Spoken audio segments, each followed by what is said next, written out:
In a different universe, the entire world was celebrating the defeat of the greatest villain. Hordes of people had gathered to shower praise at the hero who defeated the Demon King and brought peace to the world. There will be no more monster invasions, and no more innocent civilians will die needlessly. This fantasy world of Vizard has finally reached an era of peace after centuries of war. In an alley, two kids were running to see the hero who had just come victorious from his battles. The boy urges his sister to hurry up before they miss everything. For them, this is a once-in-a-lifetime opportunity they can't miss.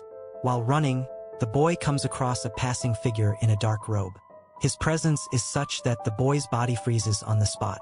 When his sister catches up to him, she's confused to see the frozen state of her brother and looks in the direction of the robed figure. She doesn't understand why the man is walking in the opposite direction of the hero's parade, and her brother is scared that she might draw unwanted attention. He tells her to look away.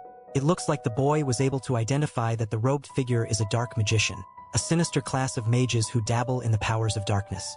His sister doesn't really understand the big deal behind being a dark magician, but the brother educates her that it basically means that person in the dark robe is cursed. The man in dark robes carries a white sack on his shoulder and walks a lonely road toward the cathedral, where the saint of this era awaits his arrival. As she was gazing at the world that will finally get to see some peace, she hears a knock on the door. When she turns, the robed figure stands there at the entrance. Her golden hair is a symbol of her divine powers, and her white robes signify her purity. She looks at the man and welcomes him back.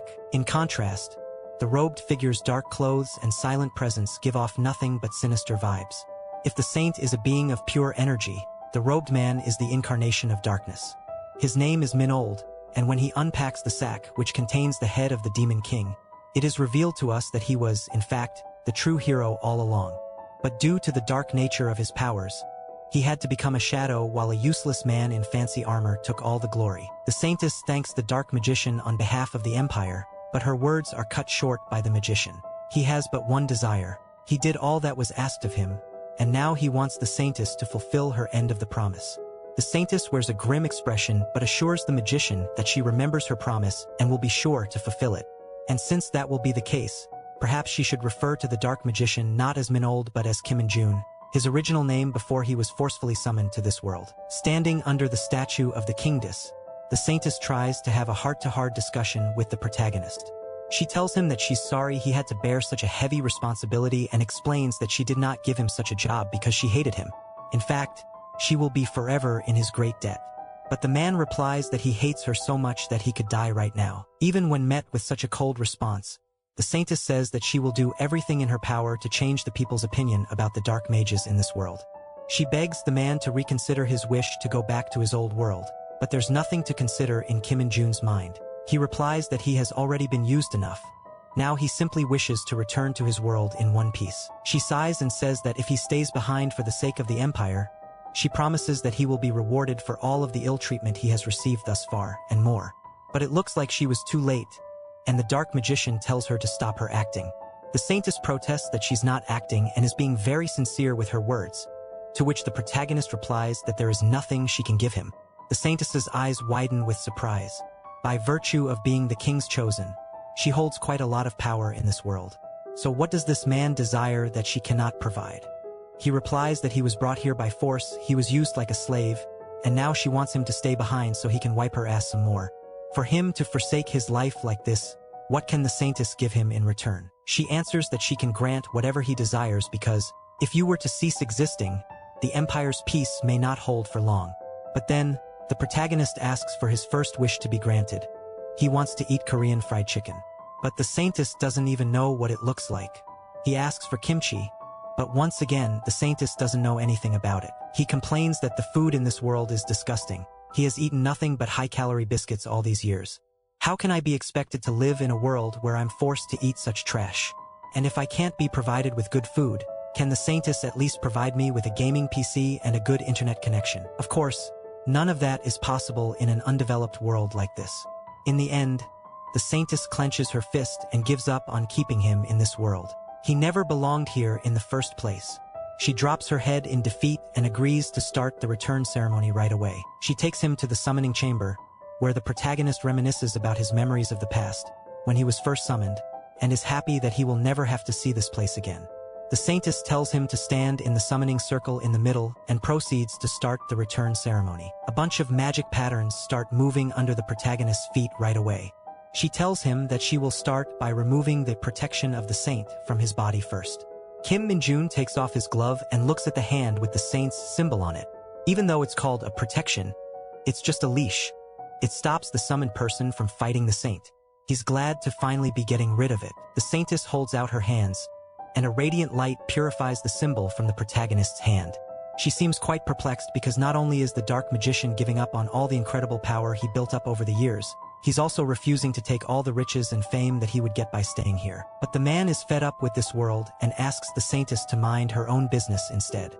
He asks why the saintess isn't concerned about this situation. Once the symbol is completely gone, I could kill you if I wanted to, but the woman replies, I know I am the root cause of all the hatred in your heart.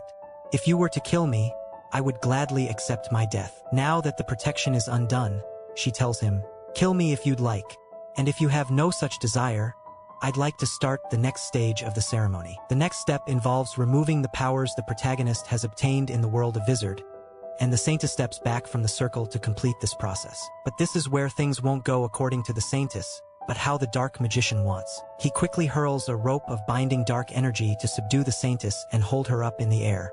She tells the man that possessing the powers of this world will kill him if he uses the dimensional gate. What he's doing is complete nonsense. But this man worked himself to death to obtain these powers. There's no way he will leave them behind before going back.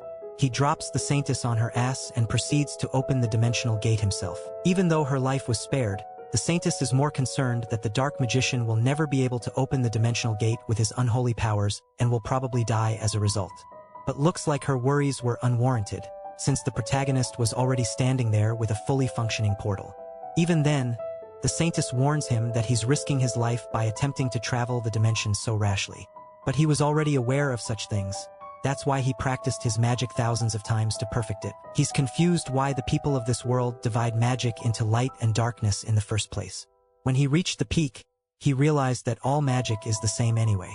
In any case, he puts his hand in his pocket and says that there is something he would like to give to the saintess before he leaves. What could it be? Nothing. It's just a fist, which he tells the saintess to shove up her ass as he enters the portal, knowing that he will never have to see the stupid world ever again. She shouts for the protagonist to stop before the portal destabilizes and kills the caster, but it was already too late.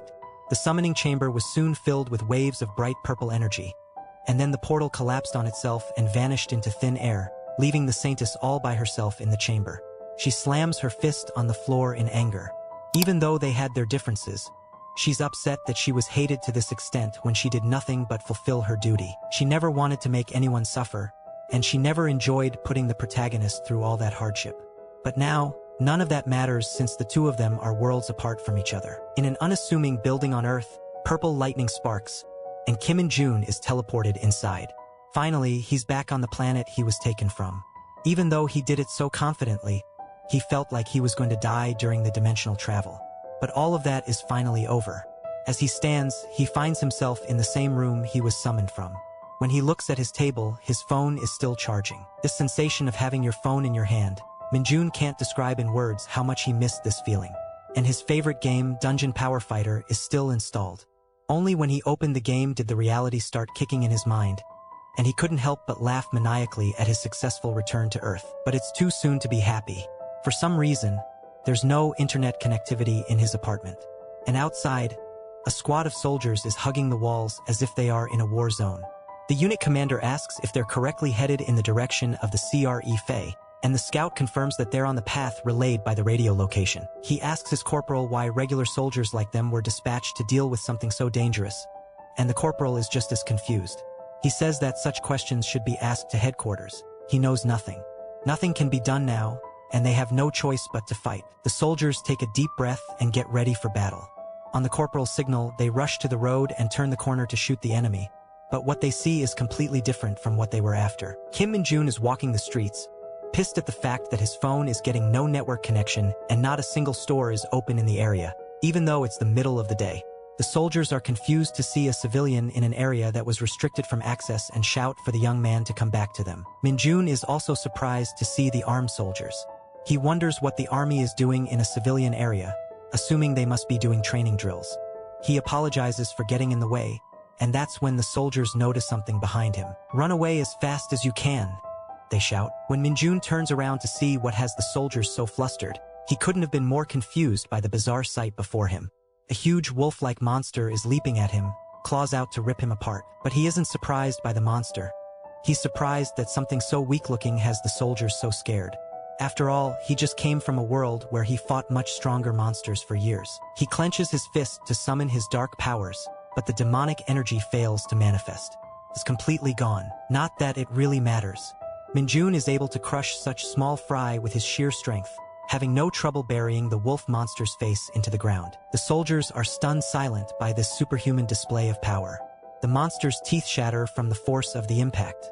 The fact that it dared to attack him still pisses Minjun off, and he brutally crushes its skull with his bare hands. Even without his dark magic, thanks to the lack of demonic energy, he's still not weak enough to be beaten by such monsters.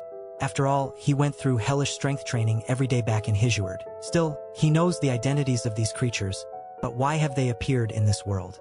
He has a lot of questions, and only the soldiers behind him can answer them. But when he calls for their attention, the soldiers are so scared they can barely speak. After some tense silence, the soldiers escort Minjun in an army vehicle out of the restricted area. The corporal warns him that he was wandering too far into a monster-infested zone. Under normal circumstances, he could have been arrested, but since the commander ordered them not to escalate the situation, they're letting him go. "How is it possible you don't know what's happening in the world?" Minjun lies, saying he'd been living abroad.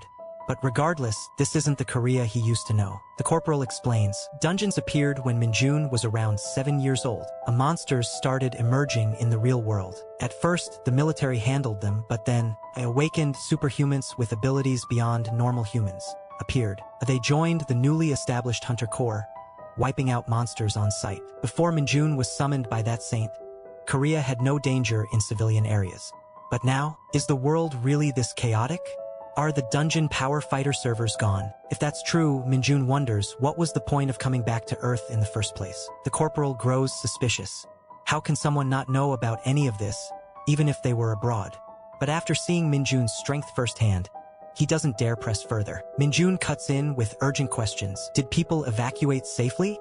Especially game developers. Can you even get a job now? Especially in a game company? What about server storage systems? Are they intact? His obsession with games hasn't faded. He needs answers. The corporal sighs. "Fine. I'll explain everything from the start. The reason the situation got this bad is because of the weird phenomenon that started to spread from the dungeons 2 years ago. One day, the dungeons began to appear much more frequently and started getting larger as well. But the biggest problem was the increasing number of giant monsters that kept coming from these strange dungeons. Because of that, the military couldn't control the dungeons anymore, and the situation got so far as to lock down some of the civilian areas. Since then, the military has been trying different methods to fight back, but they lack in numbers. Minjun is extremely disappointed to hear this explanation. He doesn't give a crap about such matters. The only thing he wants to know is whether the game companies are doing all right because he wants to play Dungeon Power Fighter. The corporal asks the protagonist how old he is, and he replies that he's probably 21 this year. The corporal suggests that he should enlist in the military soon if that's the case, since half of his 20s are about to evaporate into thin air. Minjun doesn't understand. The mandatory military service used to be 5 years for the Hunter Corps and 3 years for regular troops, so why would he need to waste half of his 20s? But since the situation has worsened in recent years, all troops now serve for 5 years, not just the Hunter Corporation. If Minjun is 21, he probably has his enlistment letter ready. What a disappointment. He came back so he could live the rest of his life in easy mode and play his favorite games, but now he has to serve in the military for 5 years. He's furious that he didn't even get to connect with the game servers yet. That's when his phone finally receives some network, and he gets a message from the military. It's an enlistment date notice to join the X Division, and the enlistment date is tomorrow. The timing couldn't have been more uncanny. So the protagonist assumes that this is probably some spam message, but the corporal assures him that it's real and not spam. Once again, it is a huge shock to the boy. How can the military enlist people without even a physical examination? And how does it make sense to notify you only 1 day before enlisting? But the corporal replies that the military is extremely short on manpower and such practices have become very normal. And for the notice, he's sure that Minjun just saw it late. He suggests Minjun go to the internet cafe close to the evacuation center and double-check his status himself. The mention of the PC cafe filled Minjun with new life. When his parents went missing, he just holed himself up in his house and played games. But then he was summoned to Isard when he was in grade 12 without even a single friend. And after years of hell, he gets to experience the forgotten paradise of humanity, an internet cafe where the servers of his favorite games still live, and he can play it to his heart's content. As he wastes away his hours in this haven, he keeps ordering all the fast food that he missed eating in his previous world. Even the waitress is shocked to see how much he can eat. And now that his need to play games has been handled, it finally starts hitting him how the world has changed completely. He checked the internet news articles, and everything the corporal said was true, including the enlistment date that he'd been notified about earlier. As the text message had said, the due date was tomorrow. If he possessed all of his powers from Isard, he would have been able to clear every single dungeon by himself. But for some reason, his body is completely depleted of the demonic energy that is the main source of his dark magic. But it's not like he's defenseless. In fact, he's confident that he can still clear all the dungeons by himself. And after thinking about it for a few minutes, he shouts out loud with his newfound resolve.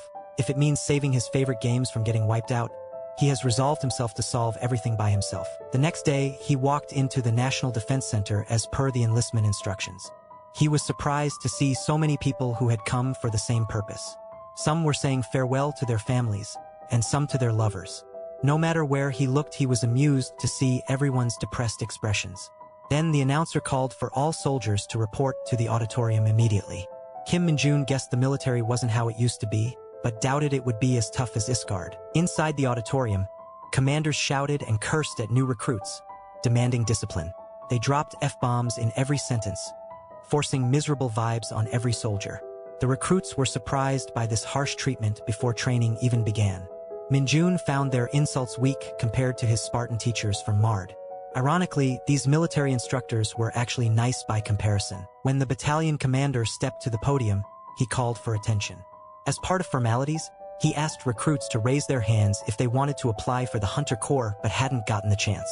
He incentivized them by explaining the Hunter Corps received better treatment and higher pay. Yet no hands went up until one recruit broke the silence. Of course, it was Kim Minjun. The commander ordered the volunteer to step forward immediately. Obeying his first command, Minjun pushed against the ground with such force that the floor cracked. He launched into the air, soaring well above everyone's heads before landing majestically on the podium. The battalion commander could only stare in shock as Minjun introduced himself and declared his intention to join the Hunter Corps. The story continued in Isgard's northern regions, a dark, desolate mountain range of rocky cliffs and lifeless dust. Known as the Forgotten Canyon, its barren landscape meant few inhabitants. Deep inside a cave, a faint light flickered as Kim Minjun muttered to himself about the endless turmoil of being a dark mage. He spoke truthfully. The class was far more difficult than he'd imagined, possibly one of the worst available. Perched atop a dead spider's corpse, he monologued about the dark mage's critical flaw, their complete reliance on demonic energy. Unlike regular mages whose mana naturally regenerated, dark mages had to kill monsters possessing demonic energy to replenish theirs. He recalled the White Wizard's philosophy: mana is always within you, just collect it. With bitter amusement, dark mages had no such convenience. Worse yet, his class guaranteed solitude. No parties would accept a dark mage, forcing him to fight alone. If he ever ran out of demonic energy mid-dungeon, death was almost certain. Yet, despite these realizations, he remained in good spirits. By a bonfire's light, he pondered aloud about the most efficient way to restore and retain demonic energy. No one answered. The creatures around him were dead, 50 massive cave spiders slaughtered, their bodies oozing green goo from gaping wounds. Then a thunderous impact shook the ground. Through his peripheral vision, Minjun spotted the Forgotten Canyon's hidden dungeon boss, Arachnus, a spider 5 times larger than the others, with bulbous red eyes and razor-tipped claws. It lunged. Minjun attempted conversation but quickly realized the beast was mindless, driven only by rage. When Arachnus saw its offspring's carcasses, it unleashed a deafening roar, one that didn't even make Kim Minjun flinch. He's too confident of a dark mage to worry about a spider being his demise. In one swift movement of his arm, he pierces through Arachnus' thick skin and beheads it in just one hit. He took down the boss, and he gave us an answer to his earlier question. What is the best method for a dark mage to restore demonic energy and also retain it? Well, according to Kim Minjun, the answer is to defeat monsters with maxed out strength levels. Honestly, that makes a lot of sense. 645 days before returning to Earth, Min-Old has taken on a dungeon of spiders and their queen all alone by himself and has come out triumphant. Fast forward to the present time, we see Kim Min-jun in a normal-looking environment with a cup of coffee being given to him. "You say your name was Kim Man-jun?" The voice asks him, to which he responds, "Yes." The man in the army uniform then tells him to wait there, and a troop from the Hunter Corps will come by. He thanks the man and acknowledges that the coffee was made by the battalion commander himself, which is a big deal for Kim. The guy sits down with Kim and asks him some personal stuff. "You seem enthusiastic. Why did you apply to the Hunter Corps?" The man asks him. "Things are pretty bad these days, and most people are pushing to return back to the regular army despite them having special abilities. Why do you want to be in the Hunter Corps in particular?" The man is inquisitive. Kim simply responds by saying he has some business in the dungeons. They both stare at each other awkwardly for a minute before bursting out into laughter at the absurdity of Kim's answer. The battalion commander then tells him that since Kim is so funny, he won't charge him for the auditorium flooring that he smashed. While Kim's internally thinking that he's not joking, so why is his answer so funny to the old buffoon? Here we get some context. All dungeons that spawn in Korea are managed by the army, and not just by any regiment. The Hunter Corps are a unit of highly skilled soldiers, and the only way to advance through the ranks is by showing your worth, showing your power in your abilities. Man-jun wants to become part of the Hunter Corps so he can get access to dungeons. He wishes to clear a majority of them by himself, and when that happens, he thinks that he can get the ability to recover his powers.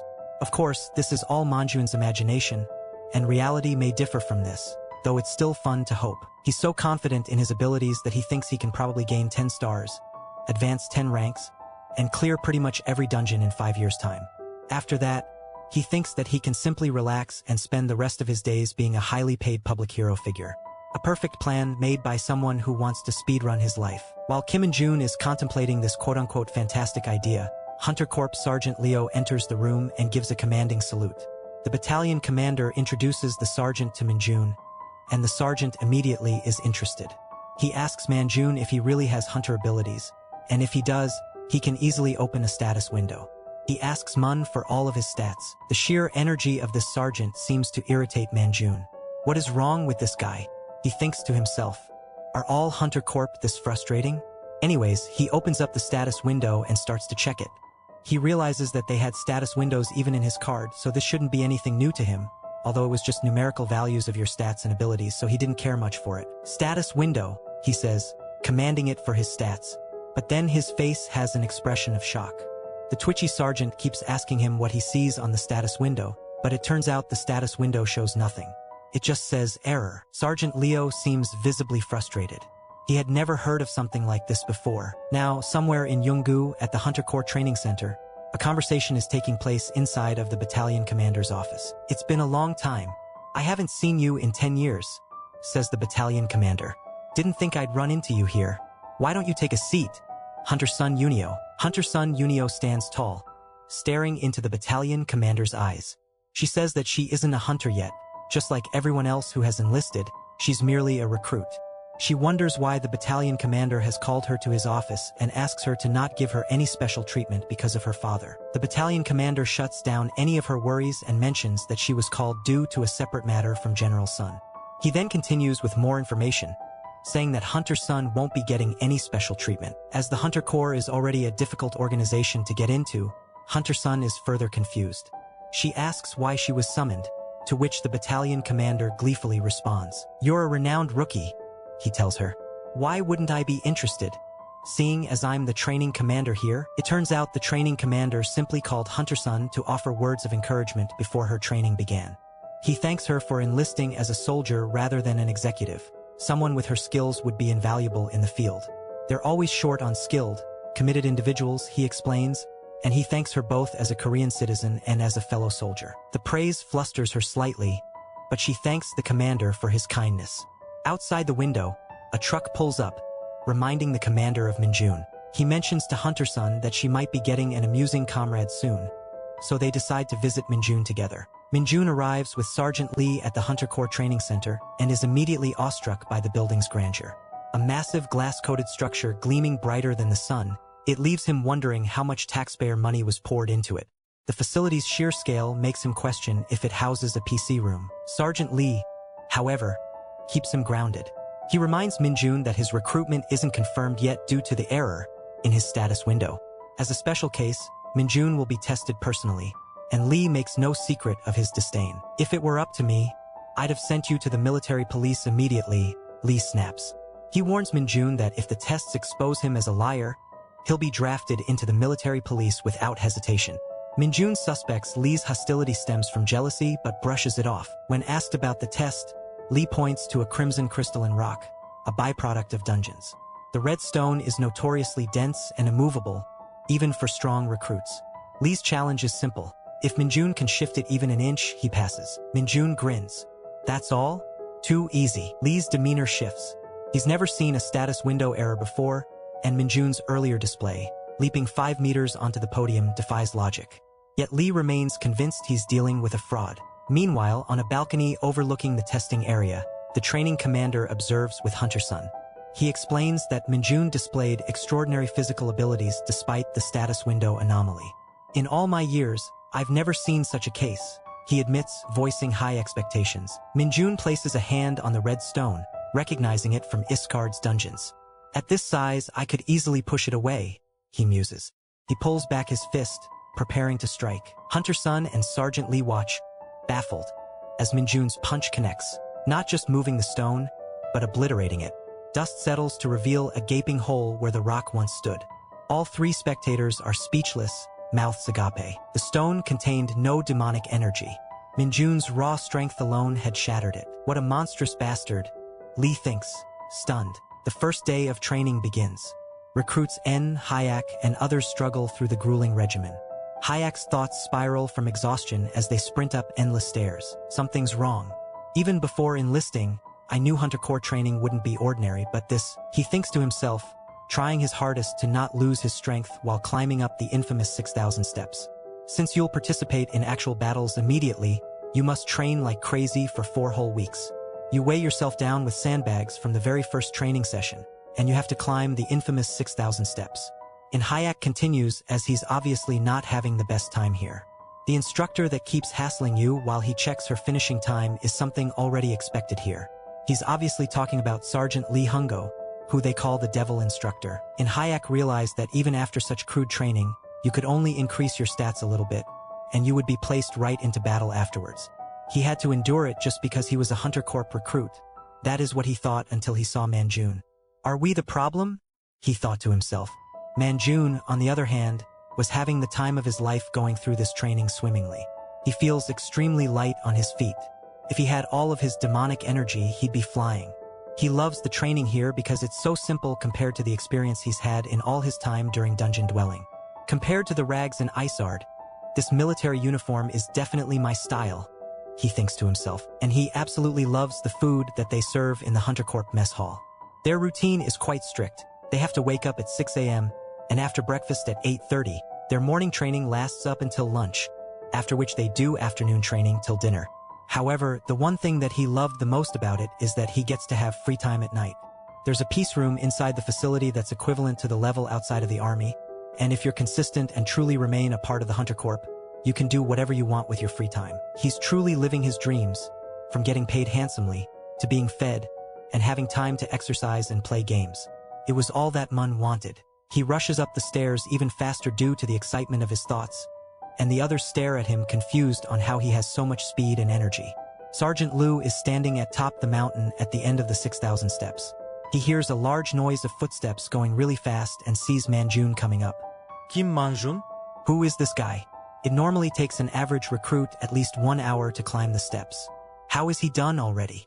Sergeant Liu thinks to himself. However, Minjun seems disappointed. Is this it? He asks the sergeant and begins pestering him about something he mentioned earlier. Did you say that we would be getting an outing pass if we finish in less than 30 minutes? How long did I take? The sergeant simply chooses to not respond and hands him the outing pass instead. Manjun begins thinking on where he should be using this outing pass. Meanwhile, the sergeant is checking how long it took him to finish, and in June made a record-breaking 21 minutes 1 second and 43 milliseconds, something no one had ever done before. He's the first recruit ever to receive an outing pass. But it isn't everything to have high stats and good strength. The most important thing is the ability to react to monsters for the Hunter Corporation. The sergeant is slowly beginning to see the potential in Manjun. Looks like he'll be paying close attention to the protagonist from now on. Back in the common room, the recruits are having existential crises, worried whether or not they'd have to go through such strict training regimens every day. Inhak is excited looking at his status window. Looks like his stats went up, and the recruit congratulates him. This excited everyone, and all the recruits around Minjun started to check their stats through the status window. He was sitting there wondering, they're all getting excited simply over one stat point? Really? He recalls his training days in Isard where his stats would go up by 10 per day. If he wanted to raise his resistance to physical damage, he would get beaten up until his stats went up.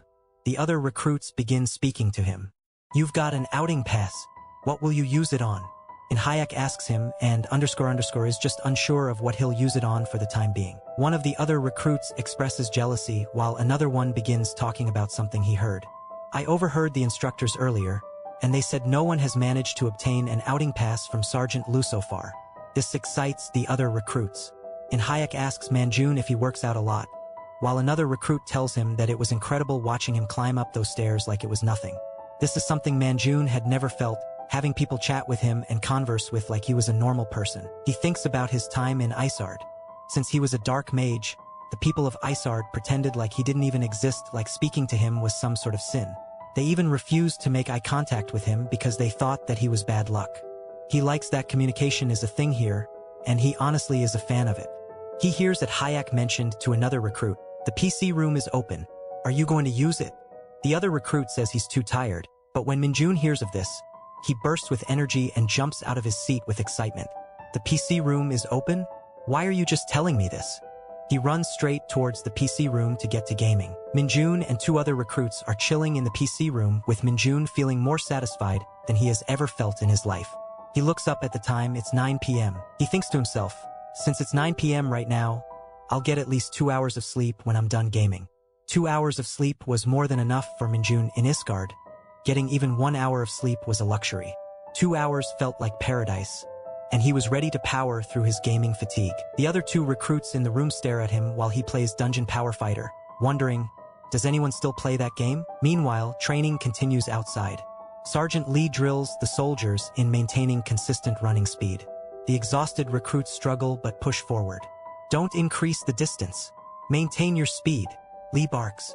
Anyone who can't complete 40 kilometers in 2 hours gets no breakfast. Minjun, however, flexes his abilities casually. I hit 10 max levels yesterday. He boasts to fellow recruits while sipping water after effortlessly finishing the run. When someone asks why he's not even sweating, he shrugs, this was just a stroll. Another recruit questions, did you seriously game all night except for 2 hours these past 4 weeks? Are you a monster or something? With theatrical flair, Minjun responds, monster? I brought water to share with my lovely comrades. Oh, you don't want it.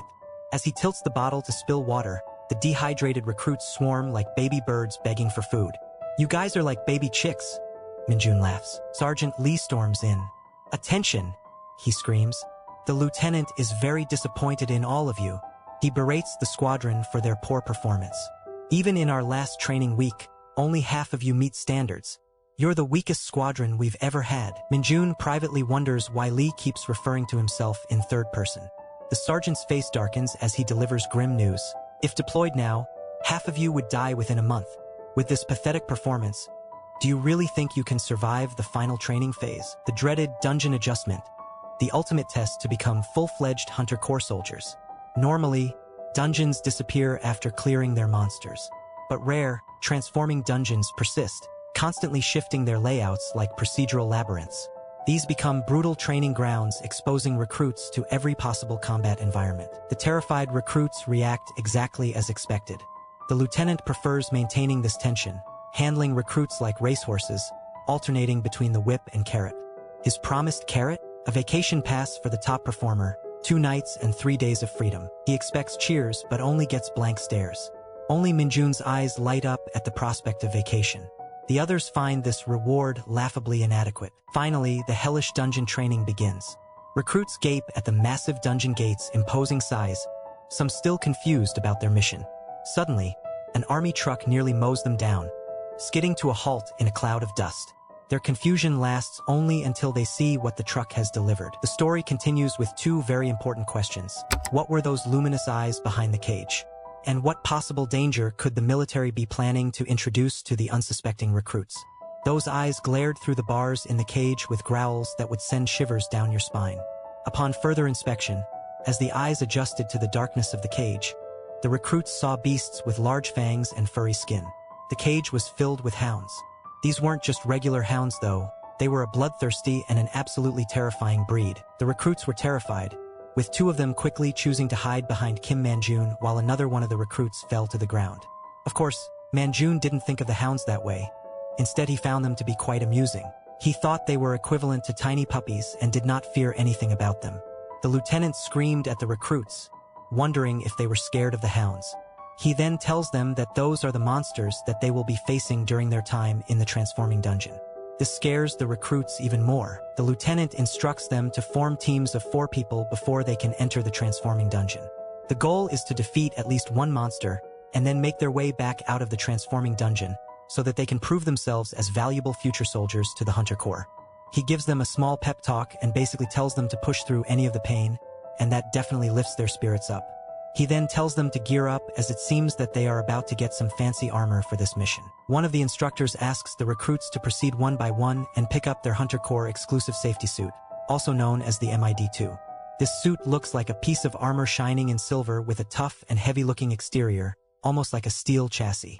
However, the only purpose of this armor is to protect its wearer. It is roughly made and is quite rigid along with being incredibly heavy. The recruits seem a little skeptical about it, wondering if the Hunter Corps could have provided them with something tougher. Manjun doesn't like this piece of armor either.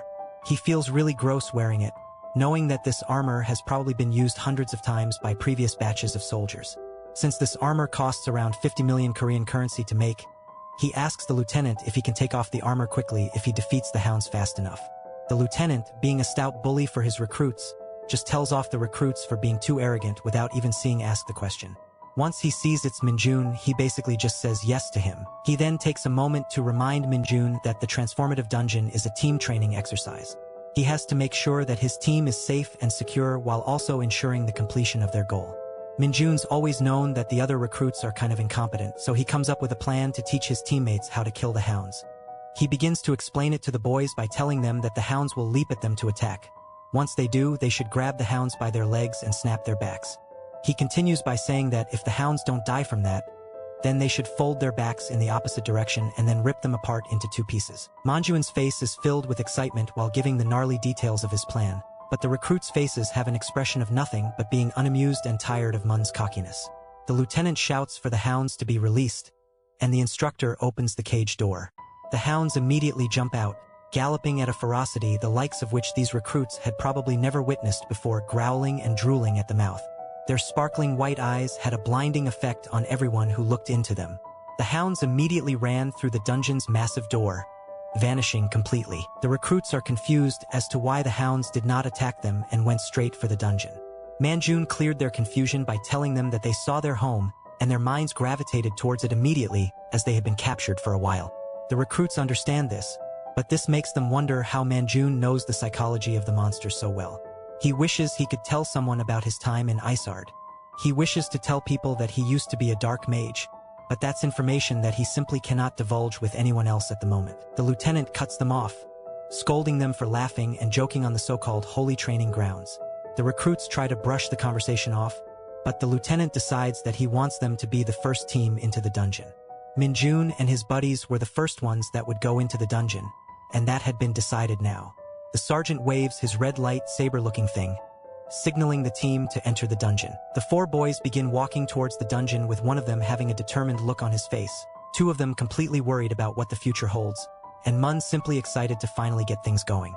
He just wanted to be done with the exercise so he can take off that heavy and dirty chest plate that was polluting his body.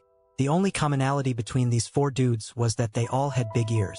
The lieutenant picks up his radio and contacts the instructor team that is waiting inside of the transformative dungeon just in case anything goes wrong and the recruits manage to find themselves in some actual danger. The observer radios back to let him know that the team has entered as he spectates with a corporal from a hiding spot amidst the crystallized walls of the dungeon. The devil instructor, the one all the recruits hate, is one of the 2 on protection duty. He sees Minjun and is immediately surprised, and he wonders to himself about Minjun's prowess. Minjun's scores have been great during the training and he's been performing well in general in all 4 weeks of proper exercise. However, will you be just as outstanding in the dungeon? That was the question on the instructor's mind. Bloodthirsty hound eyes stare at them from within the crevices in the walls, waiting for an opportune moment to strike. As Kim Minjun and his team venture deeper into the dungeon, the wolves prepare to pounce.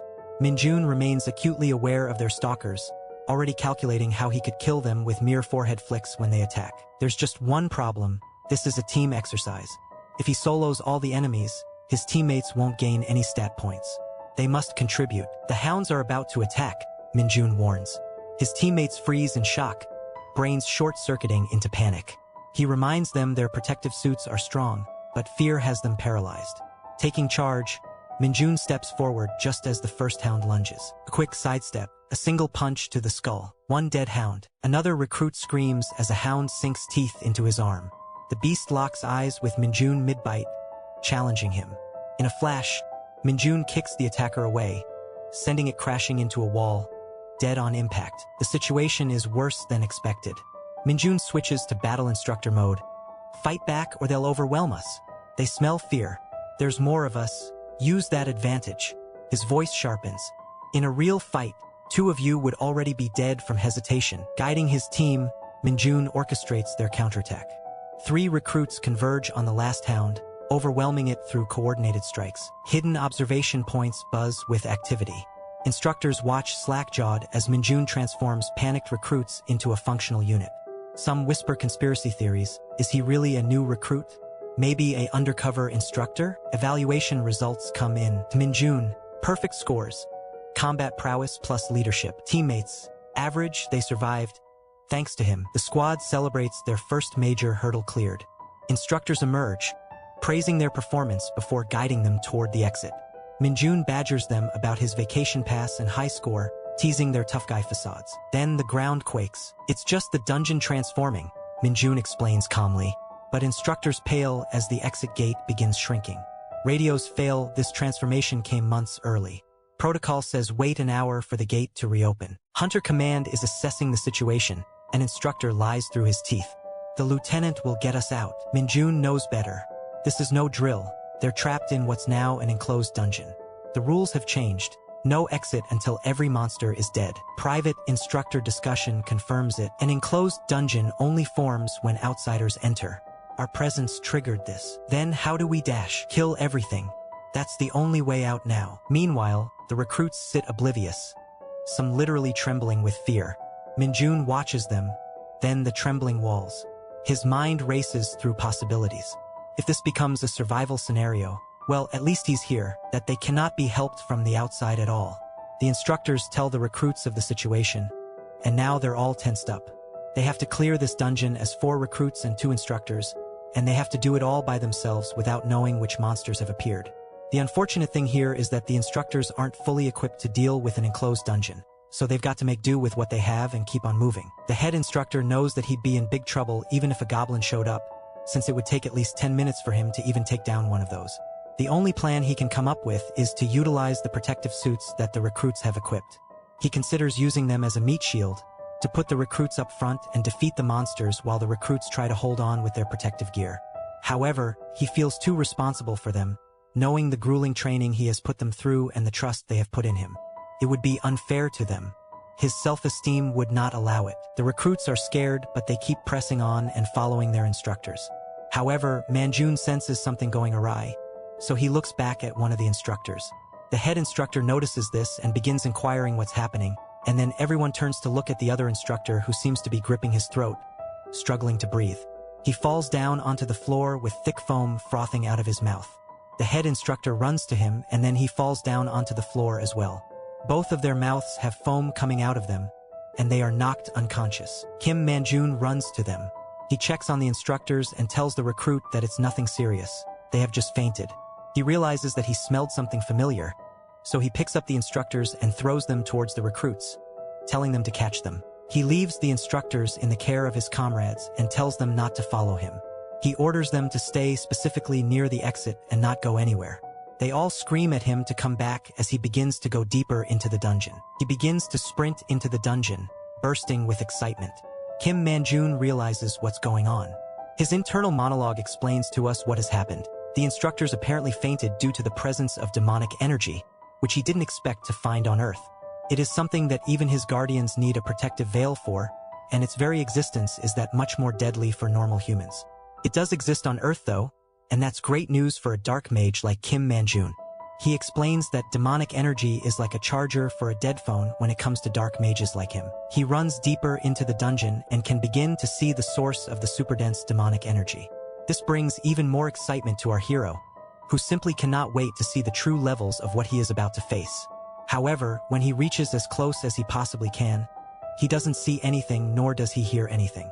There is nothing but the void of silence staring back at him through the glowing purple crystals in this enclosed dungeon. He simply cannot find a single trace of any monsters around him. However, all he had to do was to simply look up. The scent of the demonic energy had led him right towards his prey. Kim Man-jun had finally found a worthy opponent, one that reeked of demonic energy. He saw a large alpha hound pulsating purple with the sheer volume of demonic energy within its overgrown body.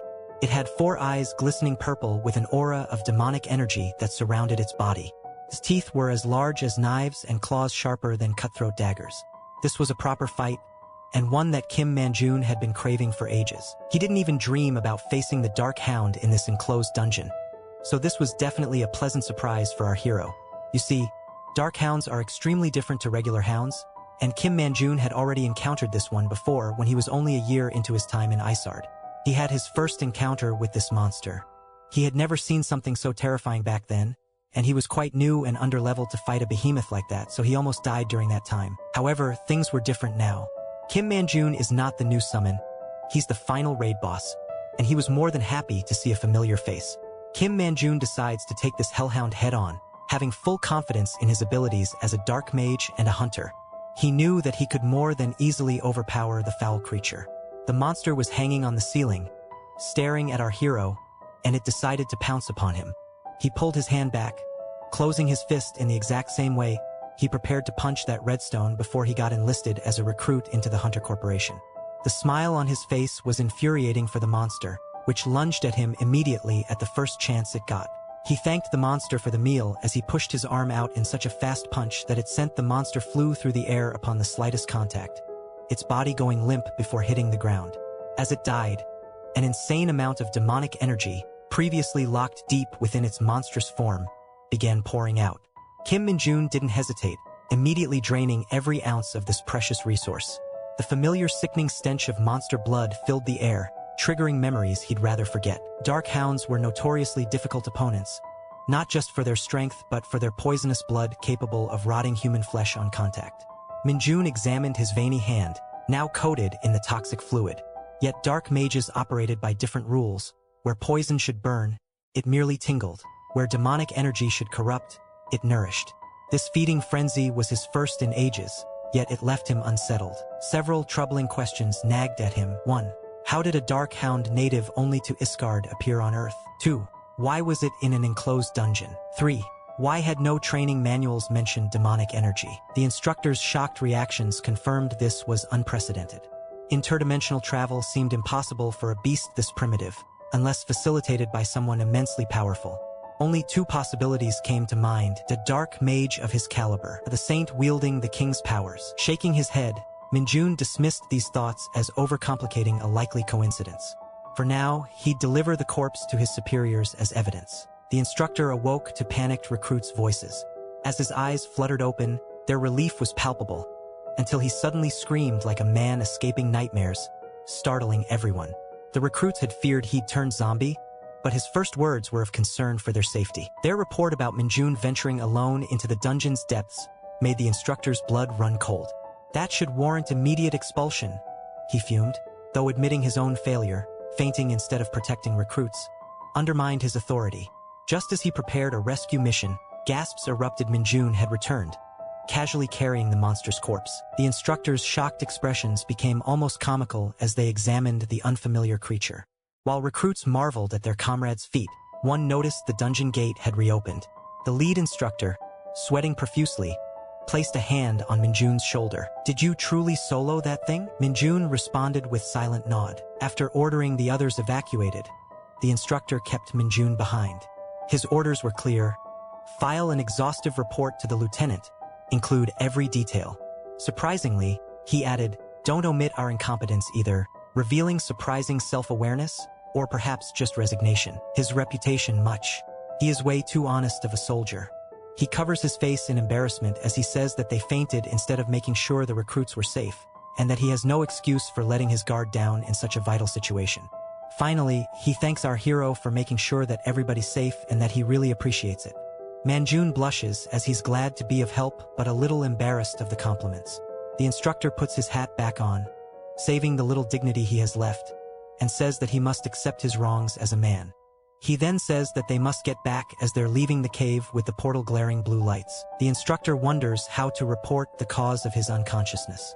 Manjun, on the other hand, is ecstatic. He's just received a bunch of compliments from his comrades and his instructors. It's a good day for him. As he's about to leave the dungeon through the portal gate, a notification window pops up and tells him that the error has been fixed. Manjun is frustrated as he questions what kind of error this even is. He curses at the system, stating that it's as ridiculous in this world as it was in the other world. The window pops up again, and this time it shows him his stats. He has 60 points in strength, agility, and stamina. He also has 10 points demonic energy and an E-ranking possessed skill called corruption. He looks at the window and wonders if that's all, because he finds it extremely strange. Then his eyes glance at something on the window. It states that he's the founder of a cult named Lumi Nuna is my favorite character. He's shocked to find this embarrassing information in the status window. Here we get some background to this particular embarrassment in our hero's life. He started the cult out of his love for a character named Lumi from a game named Dungeon Power Fighter. You see, he created this cult as a joke when he reached the peak of his powers in Isard. This was to get rid of any of the stalkers and creeps that followed him around. They used to pester him a lot and would annoy him into pursuing the world domination quests with him, so he just came up with it to get rid of them. Of course that barely worked, as that only made them like him more. As he looks at his stat window, he realizes that he's gotten much weaker and that his stats are much worse than he expected. He already knew this would happen though, because this was his penalty for the dimensional travel when he returned to Earth. The one thing that bothered him most though was that out of his endless skills only one remained, and that too was a low-ranking one. He's really annoyed now as an expression of pure frustration takes over his face. He compares the situation to a third-rate novel where the hero is sent back to start from level 1. Stories like this made him extremely nauseated. Of course, he knows he can't reach all of his objectives at this rate, but there was a silver lining. His confidence was just as unshaken. He knew if he could reach the peak of dark magic powers before in another world, he could do it again in this world too. For now, his objective was crystal clear. He had to recover his powers as soon as possible so that the game development wouldn't see any more delays due to the monsters popping up. He shakes himself out of it and makes himself realize that it's doable. He knows that his experience here is not going to be much compared to the torture of Isard. The scene switches to the training center where utter chaos had taken place. There were 3 reasons for this: the dungeon gate closing while training was in session, a lack of clear instructions from the lieutenant, and the fact that a single recruit destroyed a new species of monster they had never seen before. This all happened despite the instructors being unconscious. And due to these unforeseen events, the recruits should have received private ranks so that they could enjoy their freedom until they were dispatched. However, that wasn't going to be the case. In the recruits' conjoined sleeping room, they wonder why they're on standby despite the crazy events that occurred in the last week of training. They're annoyed that they don't even get to watch TV. One of them asks Manjuin's teammate if he managed to capture a huge hound by himself, to which he responds by saying that he did indeed see it. Some wonder if Kim Manjun will get the rank of sergeant within 2 years, but the rest aren't so sure because the Hunter Corps exams are known for their extreme difficulty. In the battalion commander's office, we see our hero posting up and saluting the commander. The commander salutes back and tells him to come in, whereas the lieutenant is there on the floor in a very awkward-looking position. The commander tells the lieutenant to get out, and he salutes him before leaving the room with only the commander and Manjun inside. The commander laughingly talks to our hero, telling him that a lieutenant who doesn't check the dungeons properly should be punished. He puts his hand on his seat, beginning to sit down as he tells Manjun that they should leave the pleasantries aside. Manjun looks with wide eyes in confusion as the commander tells them that they need to talk about something. He tells them that since Manjun has received the highest score, He's going to give him a special proposal. He asks Minjun if he wishes to hear it. A crane and a flock of chickens. That's the commander's metaphor. This idiom is used to describe an outstanding person, someone who is much more skilled at a certain thing than the others in their batch. We see the commander sitting in his chair, looking at our hero and thinking how truly extraordinary he is. He is glad that he's alive in the presence of such talent. He never would have thought that there would be a crane in his flock of chickens. Kim Minjun is simply good at what he does, so good that he makes everyone else seem like nothing. The commander's mind is going places. He questions placing Minjun in the regular ranks because it would be a waste of his talent. He realizes that a certain group needs people. Maybe he could fit Minjun in. He tells Minjun that he knows about his ambition to rise among the ranks as fast as possible, but according to the rules, privates cannot take the promotion exams for at least 1 year after passing their recruitment finals. However, the commander proposes an exception to this rule for Minjun. Hearing this makes Minjun's eyes sparkle. The commander begins to laugh out loud, speaking with his commanding voice. He tells Minjun that if he joins the Hunter Corps in Chiron, he will use his authority to grant him that exception. He tells him that if he wishes, he could take this opportunity and wouldn't have to wait another year. Minjun marinates on this opportunity, and the two stare at each other quietly for a moment. The commander wonders if he has proposed too tall of a task for the recruit, because even someone of Minjun's skill would think before agreeing to joining Chiron. Now, Minjun is still thinking about this opportunity, and he wonders about Chiron. The 104th Division, known as the Invincible Hunter Squad, is a place that all his comrades told him to avoid. You see, this is a place with constant snowfall and freezing weather, but it isn't a boring place, because monsters and dungeons appear out of thin air there. It is the most extreme version of the front lines you could imagine. What would Minjun's initial thoughts be? Well, he thinks it's a fun opportunity. He just wants to advance, it doesn't matter where he's placed. And he's also going to be granted a promotion exception.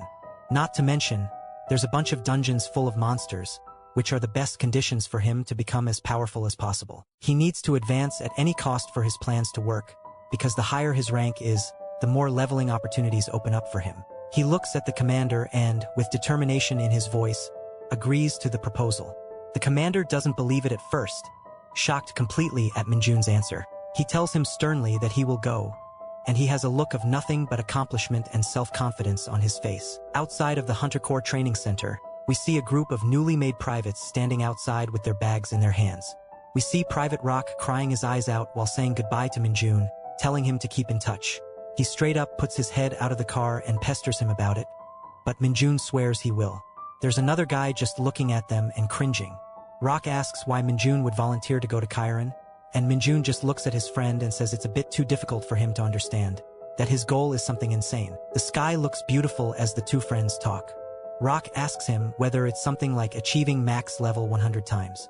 However, Minjun says he's already hit max level 30 times, so it shouldn't be too difficult to reach 100. His friend tells him he's crazy, with a sense of admiration in his tone. He bids Rock farewell as Rock is still heartbroken to be away from his friend. Afterwards, Minjun looks at him going and realizes that the loudest guy has left the base. He's standing alone outside the training center, wondering why he's the only one standing here. Suddenly, a large military truck pulls up in front of him, and it brakes right near his feet. The door opens, and he hears his voice being called out. He looks towards it, and a large man with a heavily muscled physique and thick sunglasses stands before him. His name is Kim Mi, according to the name tag. He looks at Minjun and asks him if he waited long, telling him that it took too long because of the snow. Minjun looks at the guy with a sense of wonder, telling him that he hasn't waited too long while also wondering what month it is for it to be snowing already. Mi begins to walk away, orders our young hero that they must depart for the squad, and tells him to get in the back of the car. Minjun quietly gets in the back and puts his stuff down on the ground as the ride of his life is about to begin. On the ride, Minjun was glad that he gets to start his life as a soldier. From now, he's not the sort to care much about going through difficult training exercises or battling monsters frequently. However, there is one thing that worries him: he's terrified of hazing. He doesn't want to be in miserable situations where he's getting trolled or pranked by his comrades. He simply lacks the patience for it. At the moment, he is mature enough to know that he must endure it for now. The ride seems to be going quite smoothly, but then the thought comes into his mind that if he hits his superior even once, he will be sent to military prison as a regular soldier. The ride was calming with pristine views of scenery and architecture. None had fallen asleep, but he woke up to see pieces of snow falling everywhere. He couldn't believe his eyes as they reached the Invincible Hunter Corps headquarters in Kairan because there really was snow here. Minjun was walking with Kim Minnie through the halls of the headquarters. Mi opens the door with his veiny, muscular hands and pushes Kim Minjun inside, announcing that he's a newbie. Minjun enters the room and sees a bunch of boys either cleaning or relaxing. He orders them to feed an instructor Mun on what to do. The boys' eyes begin to glisten when they see a newbie. They rally around him, asking him his name, and once they find out, they talk about how Manjun was called Super Soldier, and he was the guy who killed that hound by himself. One of them picks up Mun's bag and throws it at another boy, telling him to unpack Min's stuff. Manjun looks at them and realizes that these might be the alphas of this dorm. There's one more thing he has noticed though, the way that these fools are looking at him. It's as if they found a new play toy. They ask him why he chose to volunteer at Kairan despite having such good grades. And Junes answers their query by saying that the front lines are the best place for experience and the fastest way to advance. They look at him in confusion for a second, then their expressions completely change as they call him crazy and admire his choice.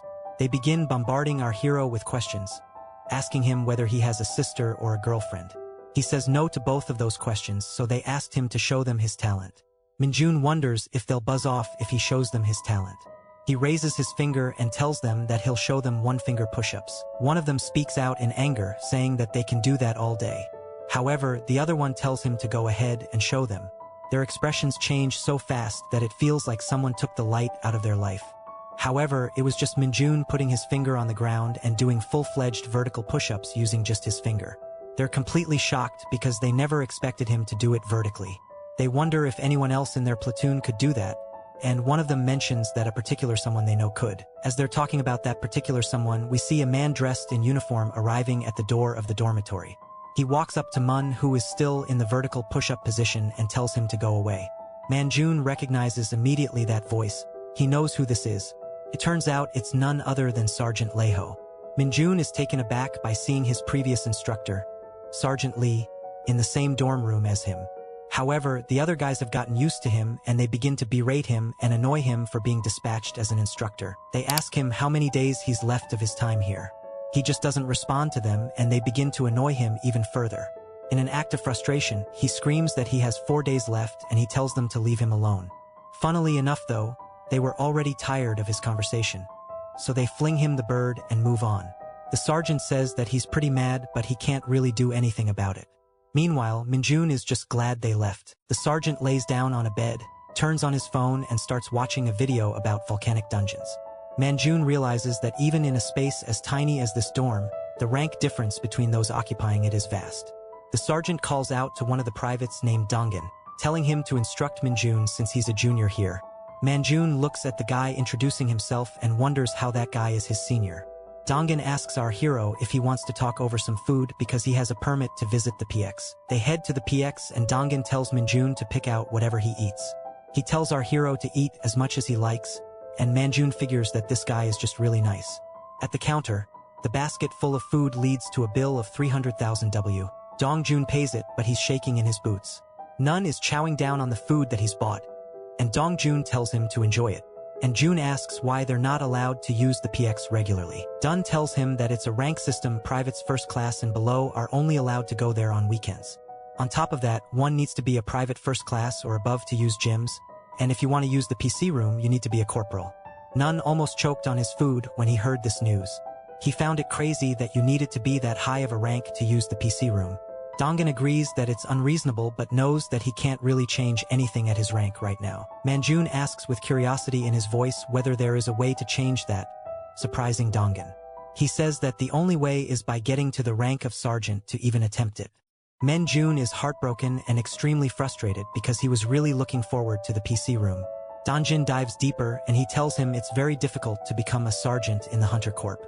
He gives a little info about himself, saying that he had failed the advancement exam many times so he's been stuck as a private first class for 3 years. Manjun thinks that he should get promoted quickly so he can bring Dongan up with him as well. He encourages him to keep trying as he will surely get it in the next attempt. Here enters another bully who puts his arms around Dongan. He asks them if they're eating the delicious food by themselves, and Dongjin offers the guy to join them. Seeing as he's a corporal, of course he says yes. The corporal begins chowing down on the food, eating away the chips and drinking all the soda.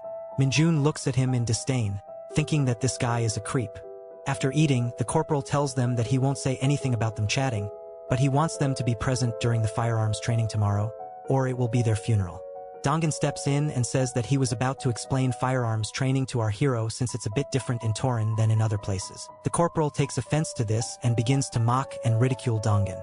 Dongan apologizes, but the corporal just bullies him further and further. Minjun is annoyed at what this guy is doing, so he decides he won't just sit there and watch.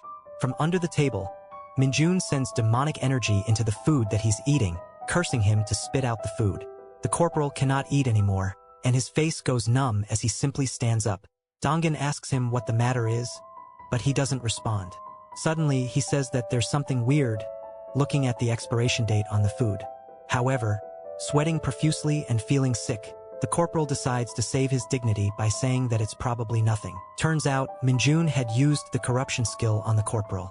He grins at the corporal as he's walking away, holding his stomach.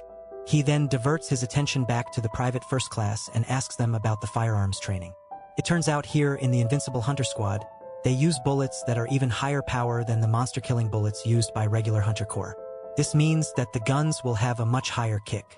You can imagine the regular ICM bullets as ponies, but the Invincible Hunter Squad's bullets are like wild stallions.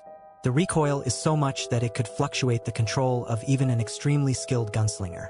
Dongan says that since monsters appear more frequently, they need the extra firepower. Minjun thinks about that metaphor for a second, finding it very fitting. He thinks about the ranged weapons he had to make do with in Nard, comparing them to elephants if these are ponies and stallions. He becomes more confident in his ability to control them. He grins excitedly as he begins looking forward to the training. The day of the training arrives, and the soldiers are on their way to the location where it will take place. The firearms training facility is filled with shooting noises. We see a soldier blasting away at his target with gun flares that could lighten up the room. Turns out, it's our boy Minjun. He's sad that he missed one shot. The guy looking at the target is flabbergasted, stating that 19 shots were direct hits and one was a miss. His two alpha roommates are also shocked, while Dongan stands in awe of Minjun's gun skill. Minjun stands proudly with his gun while people wonder if he's a cyborg or just lucky. Up in a booth, two shadowy figures stand looking down at the firearms training. These are Lieutenant Kim Minal and Sergeant Hayat Tayak, both completely entranced by Minjun's pure skill. The roomies ask Minjun how he shot like that, and he simply says he just did what he was instructed. Kimmi, the hulking behemoth of a man, emerges from behind the two so-called alphas and appreciates Minjun's shooting. He says that he looks forward to seeing Minjun shoot in the special training in the afternoon, and Minjun is immediately intrigued about it. The alpha roomies begin pestering Kimmi too, saying he's too biased for Minjun. He just tells them to quit it and put their helmets on. The rest of the soldiers there start clapping for Minjun, and Dongan compliments him even more. Minjun thanks him, then asks what the special firearms training entails. He says he doesn't know much about it, but he tells him all he knows. This special firearms training will consist of two-person teams in a training facility where they would be eliminating monsters on the way to a destination. The monsters aren't too dangerous, but they will be moving targets and they will attack them too. There will also be civilian target plates that pop up randomly, and they must avoid shooting them, as that will result in an automatic failure. Dongan tells him not to worry about the actual monsters and that it will be a controlled environment with proper supervision. However, if he knew Minjun, he would know that our hero never gets as excited and joyous about something as getting to fight real monsters. So, what new monsters is he going to face next? Will things finally go as planned, or will there be yet another disaster? After the firing test, we see the group of soldiers enjoying lunch. It is bountiful, with lots of different dishes to choose from. Dongan is completely shocked at the fact that Minjun managed to hit 19 shots at the target. While he compliments Dongan for hitting 13 shots of his own, Dongan mentions that he has had some experience but he's not very good. On the other hand, he believes that Sergeant Lee is one of the best soldiers he's ever seen. On average, Sergeant Lee shoots at least 17 shots, which made him the #1 shooter in the whole squad. Minjun is listening to this while eating. He acknowledges that since 10 hits is the squad's average, Sergeant Lee is much better than the rest. However, he also realizes that he is officially the #1 shooter now.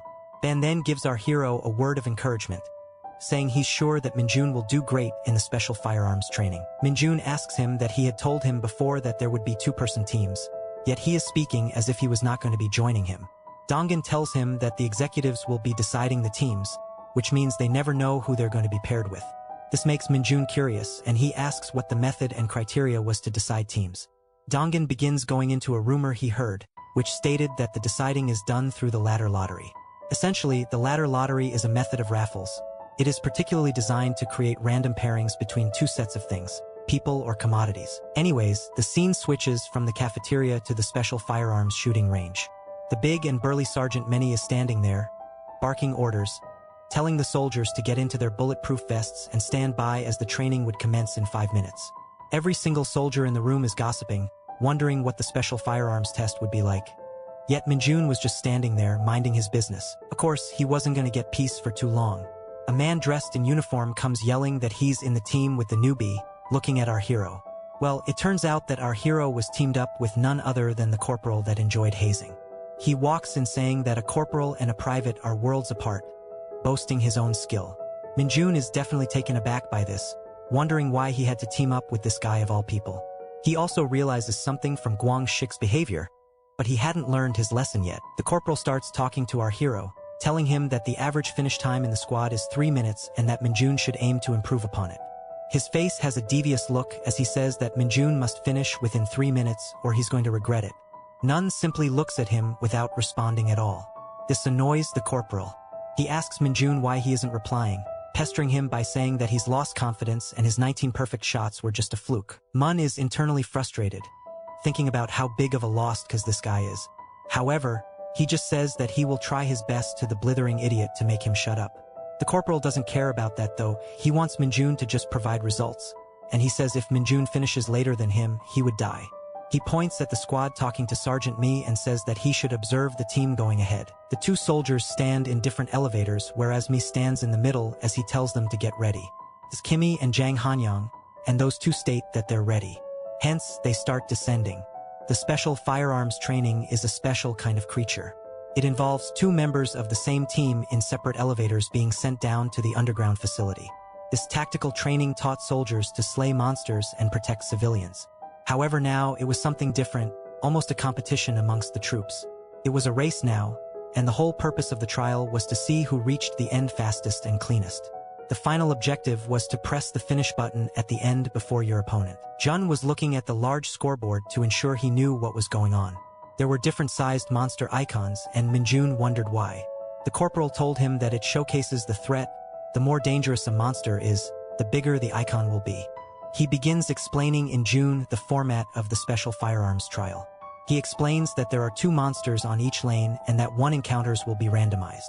You will have no clue what you're getting into due to this format, and it will surprise you. In the L, we see a participant currently in the trial running into a rake toad, which is a large and powerful creature.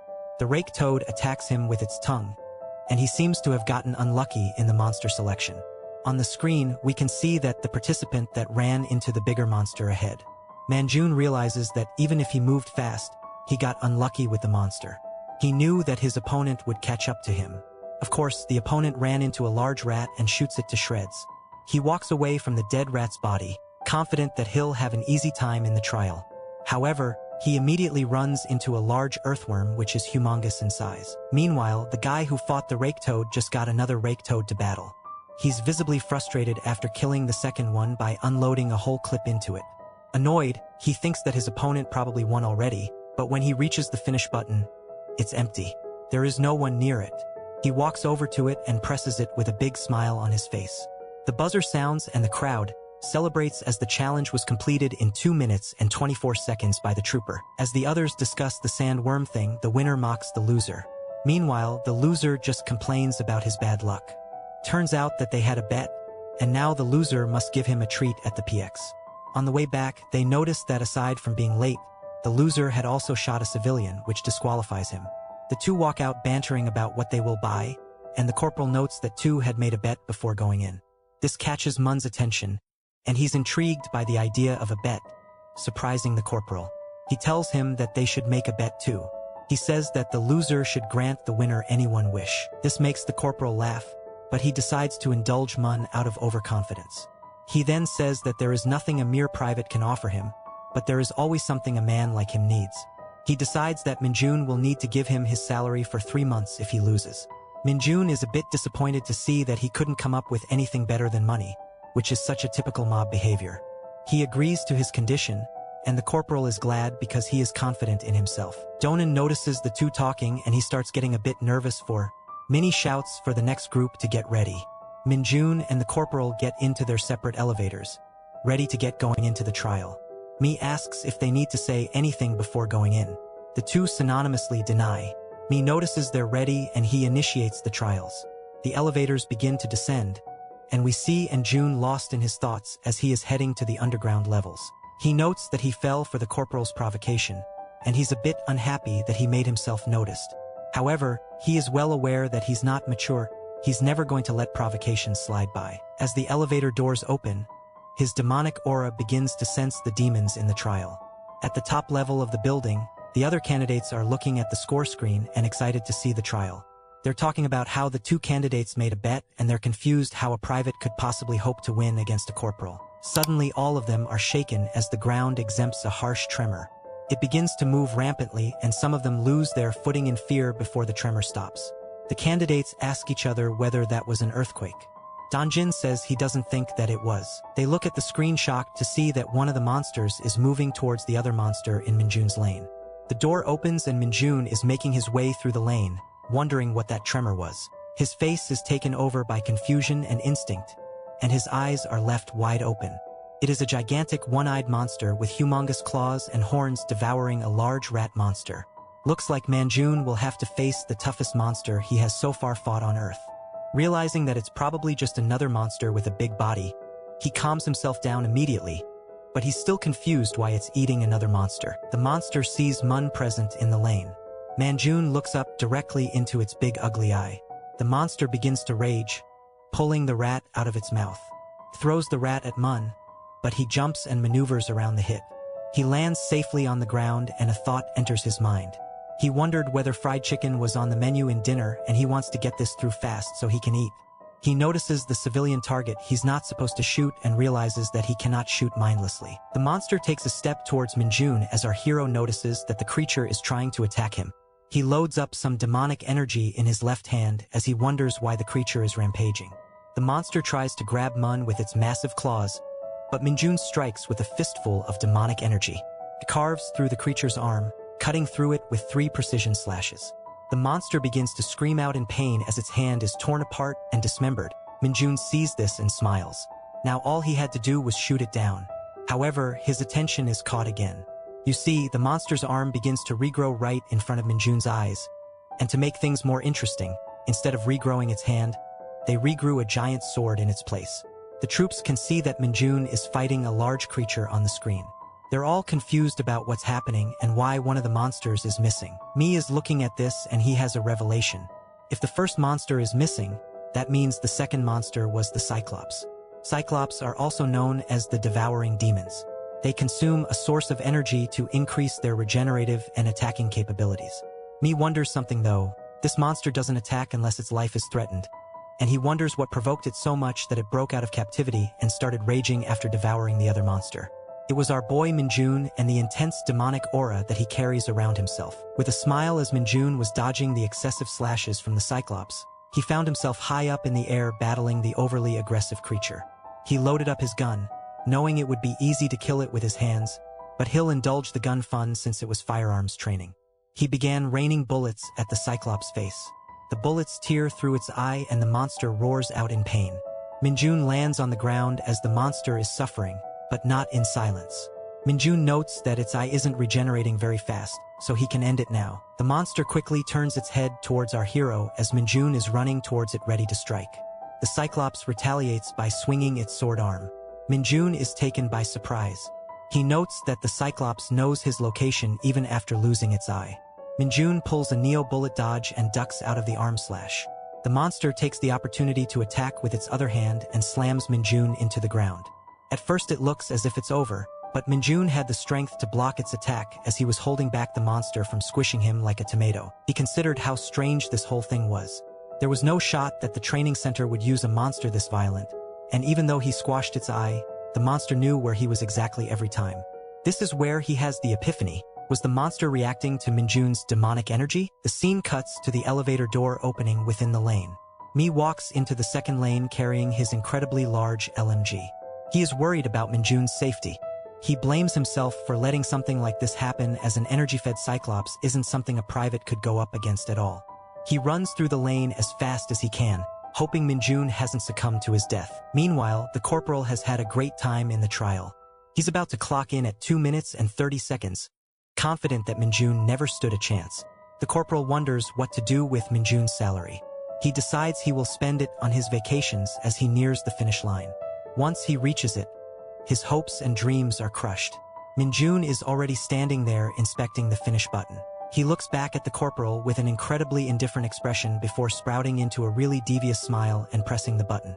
The corporal's reaction shows that his life is ruined, at least for the time being. Mi makes it to the place where Minjun fought the Cyclops. He looks at the corpse and questions how Minjun could have shot the monster for it to end up in the state that it is in. Everything above the monster's chest was so graphically brutal. The corporal and Minjun walk out of the elevator to cheering and applause all around them. The others show appreciation for Minjun defeating a fed Cyclops. Dongan comes running in asking him if he's alright. Minjun is glad to see his buddy and tells him he's not hurt at all. Dongan asks him how he defeated the Cyclops, and our hero tells him that it was all thanks to his teachings. Meanwhile, the corporal is fuming out of jealousy. One of the troops reminds everyone that this team placed the bet at and that the newbie won. The corporal smacks him in the back of the head. He threatens him and tells him that it's an unfair situation, so the bet was off.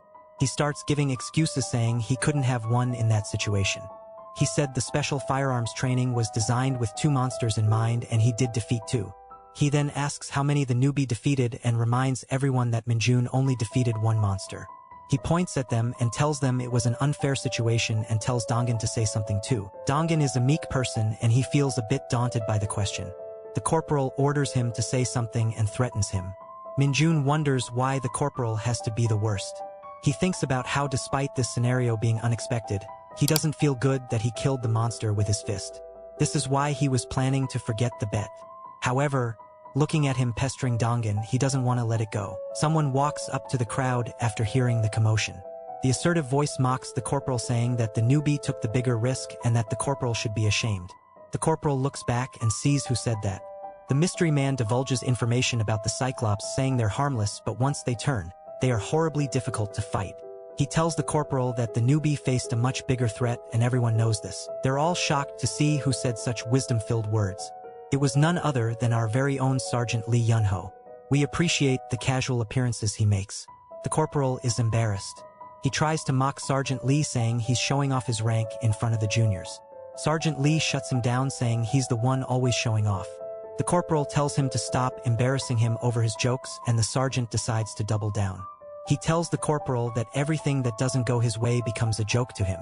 Sergeant Lee says that being higher rank is great because he gets to embarrass stubborn donkeys like him. Minjun smiles as he now knows that's how things work. Meanwhile, the corporal is fuming red with embarrassment, anger, and every other bad feeling. Sergeant Lee turns his head to him, seeing his reaction, and asks him if he has anything to say. The corporal brushes it off and says he doesn't. The sergeant tells him he's right. He doesn't have anything to say because he shouldn't, leaving the corporal embarrassed in front of his juniors as he walks away. It's evening time as Dongan and Minjun are standing outside cleaning and conversing. They talk about Sergeant Lee receiving a double promotion. Dongan tells Minjun that Sergeant Lee was a special case since he had the highest grade in the advancement exams. He continues telling Minjun that the 2-rank promotion has now been made unavailable. It turns out that a staff sergeant that got it caused an accident in a dungeon. Santley was the last case of this double-ranked promotion. Mun wonders if there are ways to get special advancements, and Dongan tells him that there are exceptions like rescuing a civilian during an emergency. There's also achieving outstanding accomplishments in a monster hunt, but they're all subjective cases. He tells our hero to forget that the regulation even exists, as there have been next to no hunters who have advanced with it. Mun acknowledges that while realizing that subjective means the commander will have the final say. He's quite desperate for an advance at this point. He doesn't wish danger on civilians, but it's as if he's almost disappointed that there aren't enough incidents happening on this border. As they said, he wants to advance already after being a private for 2 days, whereas Dongjun is just standing there encouraging him. Nun wishes for a gate to appear, and just as he thinks that, there is an alarm ringing all over the camp. The broadcast comes from the control center telling everyone that middle bats have appeared at an oil reserve. They instruct all hunters to gather there and immediately install the protective shield. Dongan tells Minjun that they're going, and Jun has a huge smile on his face. Middle bats are monsters the size of a human child. These monsters live in colonies and attack in droves. Since they individually do not pose a threat, the biggest threat about them is that they can spit fireballs, so the oil reserve may be in huge danger. Their attacks could lead to the whole military camp being blown away. We see two soldiers standing guard at the oil reserve, and the bats begin to come at them. One of the soldiers points his gun at the monster, but another soldier stops him from shooting. He tells him that they might start attacking if he shoots at them, and that could compromise the oil reserve. The soldier questions this decision. He asks if he doesn't shoot, then is he just supposed to watch the monsters? The other soldier is smarter, telling him that they should observe since they aren't approaching yet. The issue has also been reported, which means a squad with a protective shield is on its way. The soldier with the itchy trigger finger asks what happens if the monsters blow up the oil reserve, making his comrade feel super nervous. They imagine an incredibly huge explosion that would devour the entirety of the military camp. They are mortified and start panicking, wondering what they should do and why the middle bats showed up there of all places. Finally, Minjun comes walking in, stating that he will draw their attention. They are surprised to see a newbie being this bold. He starts walking towards the middle bats, and they scream at him to fall back since he doesn't have any equipment. He's looking at the middle bats as guests who will help him advance quicker. Not only will he get recognition for saving the military camp, he will also gain a ton of experience points. He walks towards the middle bats, flaunting his demonic energy. He thinks of the Cyclops and remembers that monsters are attracted to his demonic energy. The middle bats definitely notice his aura and start circling around him right away. He smiles at how perfectly it worked out and gets ready to devour his prey. There's a squadron carrying a large crate rushing towards the oil reserve. Suddenly, they come to a halt as Dongan is completely stunned. Sergeant Lee looks at the idiots just standing there and tells them to install the shield immediately. They are so stunned that they have trouble speaking. They eventually snap out of it and tell him that the Private Kim Manjun is fighting all of the bats single-handedly without any equipment.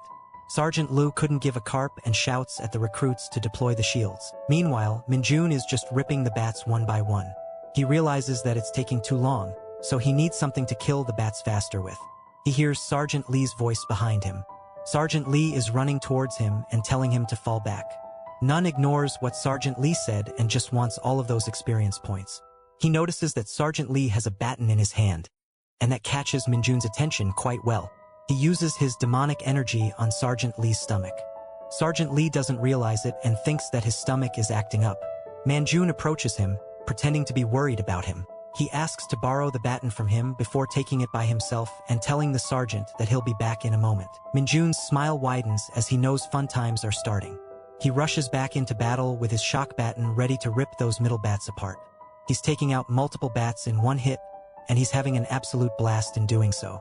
Santley is just standing there looking at him with an expression of pure, unfiltered surprise. He realizes that Minjun is simply overpowering every single one of those middle bats as we see him destroying them. There are two soldiers carrying equipment, and they notice a bat flying above them. The bat has a nasty look on its face as it looks directly at the oil reserve. Its mouth is foaming with flames and its eyes glowing red with violence. Sergeant Lu orders the boys to fire at the bat, and if something happens, he promises to take full responsibility. They are ready to shoot, aiming the gun at the flying creature. Suddenly, they stop and start staring in confusion up in the air behind the middle bat. Minjun appears with a smile on his face and the shock baton in his hand. In one quick strike, he overpowers the bat. Electricity fizzles throughout the sky as Mun's shock baton connects with the monster. Meanwhile, the squad below him is left wondering how he even got there. The troops then successfully install the protective shield. The shield is activated, and they all gather around it while collecting the middle bat corpses. Someone calls out to Sergeant Lee. He quickly looks back and salutes. It was the operations officer, Captain Junik. He tells Lee that he did a good job but asks where the bats even emerged from because no one detected them on radars. The captain reacts to the stench of the roasted bats and asks who barbecued those monsters and how many of them did he kill. Sergeant Lee tells him it was a total of 30 bats while wondering where the commander was. He tells the captain that the battalion commander will be arriving in a bit, and the captain acknowledges. Lee was thinking how embarrassing it was that the captain was absent during an emergency. He assumes that the captain was just watching the radar in the control center. The captain kills his chain of thought and asks him if he was the one to roast those bats. Sergeant Lee tells him that it wasn't him. Knowing it has to be someone extremely skilled with the electric baton, the captain asks for the identity of the valiant fighter. Sergeant Lee tells him that all 30 bats were killed by a single soldier and to report it as such. The captain is shocked. He cannot believe that every single middle bat was killed by just one individual. Minjun walks up behind them as they're talking and tells Sergeant Lee that he came to return the baton he borrowed. He's holding a broken baton with wires popping out of it as he asks whether the baton was expensive because it sure isn't usable anymore after his exploits fighting the flying rodents.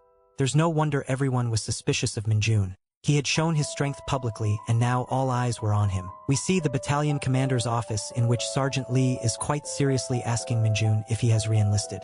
I don't know why Sergeant Lee is in the battalion commander's office, but alrighty. Minjun denies this, but then he's asked whether he's a regressor, but he denies that as well. Sergeant Lee tells him never to do anything rash like this ever again. Then he tells our hero that he might have been lucky this once, but that luck won't be on his side forever. Minjun assesses how it wasn't luck, but he should keep his mouth shut. Sergeant Lee goes on explaining a bit more now, talking about how Hunter Corps are a special unit. They are smaller in scale and scope with 4 battalions each, not to mention each battalion consists of fewer troops than in the regular military too. But there's a reason for that. Minjun thinks about how that's because not all the awakened keep re-enlisting, but he doesn't want to say it. It'll only get more eyes on him. But Lee goes full patriot mode with the next sentence that comes out of his mouth, asking Minjun if he's aware of how this all works. Minjun doesn't reply, just looks at him like a lost little puppy who has no idea what's going on. With a passion in his voice and a burning determination in his heart, he tells Minjun that this is because every single person in the Hunter Corps is awakened. Of course, not all of them are going to be fighters. A lot of them specialize in different fields like administration, tactics, weapons research, and monster theory. Minjun is surprised upon hearing this. He thought the entirety of the Hunter Corps was all about fighting. However, Sergeant Lee clears up that confusion. It didn't matter what you did for the Hunter Corps. You only advanced based on your accomplishments and you needed to be awakened to get those. Minjun looks up at the tall boy standing in front of him and wonders why he's getting an exposition dump so early in the morning. Of course, Sergeant Lee wasn't going to disappoint him as he tells him that if he expected something fun, then his expectations will come true. Minjun's eyes sparkle. What did this sexy son of a gun have in store for our hero? Well, as we see a car driving in towards the HQ, we know that someone is coming. It's not just a regular person as the car has a number with 2 golden stars. The 104th Hunter Corps resident celebrity was coming, the hunter who had killed the most amount of monsters out of any. We see the bearded man sitting in the back of the car looking like he was being driven around by Colonel Lee Junam. The car drives into the HQ and stops. The door opens and from within it a burly man walks out. This deadly hunter was about to visit their battalion and he probably had a whole lot to teach everyone. The battalion commander Lee Junam was saluting hard and yelling the word at the top of his lungs. Meanwhile, the smaller fry, the captains and stuff were also there sweating nervously as they stood in presence of the most terrifying Hunter Corps member in the world. The man came up and shook hands with none other than our boy Sergeant Lee Youngo. He was genuinely shocked but still appreciative that a man of his caliber was greeting him. Meanwhile, Minjun stood there thinking that this guy was quite lively. Our hero wondered how strong this guy was. He was a 2-star from the Hunter Corps, so he had to be something special, right? Then he walked up to Minjun and asked him if he was the Kim Minjun while shaking hands with him. Minjun was surprised and shook hands with him out of courtesy even though he doesn't care much about anyone. And immediately our boy noticed how strong this guy's grip was. He patted Minjun really hard on the back and told everyone to be at ease. He asked them all if they figured out which gate the middle bats came from. The battalion commander said that they did, stating that the gate was 1.2 kilometers north of the battalion headquarters on a hill. They were also already investigating the gate's rank and had restricted access to the area. The 2-star told them to inform the division commander's office directly once the gate's rank was confirmed. He then asked them about their problem with the radar, and one of the captains noted that the alarm had not gone off until the middle bats approached the battalion, but there was no equipment malfunction, so they were still checking if there were any blind spots. The 2-star had knowledge of this, and he said that it might have to do with the sheer numbers of the demons and to report it to the divisional ordnance office so that they can set up 2 more radars. The captain screamed in agreement, showing pure respect to this 2-star legend. On the other hand, Minjun was having the time of his life watching everyone freak themselves and being so tensed up. He then turned his attention to our hero, telling him that while he was indeed courageous and his initial response was good, he should have been more careful and brought equipment. Minjun apologized while still disagreeing internally, thinking that if he took time to get the equipment the battalion might have gone up in flames. Turns out though the 2-star was just joking. In fact, he was quite proud of Minjun for defeating the middle bats by himself, saying that if he hadn't reacted this fast the oil reserve would have exploded. The captains were stunned listening to this. They wanted some of that appreciation, but they weren't getting any for being cowards. The 2-star brought a gift from the division commander for our hero. He slapped a sticker onto his chest. Minjun had finally achieved the rank upgrade he wanted.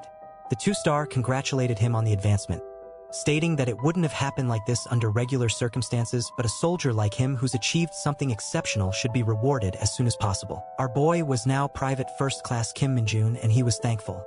He ordered the battalion commander to give Minjun a vacation. He was getting 3 days and 2 nights of relaxation. While our hero was slightly shook about getting the advancement so quickly, the vacation made him really happy though. He could go in and vibe in the PC room now without any exceptions. The life in the military was getting more exciting by the minute. Minjun started walking out with Captain Kim, and as they were walking through the hallway, the captain began to show his appreciation. He was glad that Minjun had accomplished so much, but also happy that even he got commended due to Minjun's overwhelming performance. Minjun thanked him. He was as joyous as anyone could be. The captain asks him what he was going to do outside of the HQ. It was his first time going home after enlisting after all. Our hero had no idea though.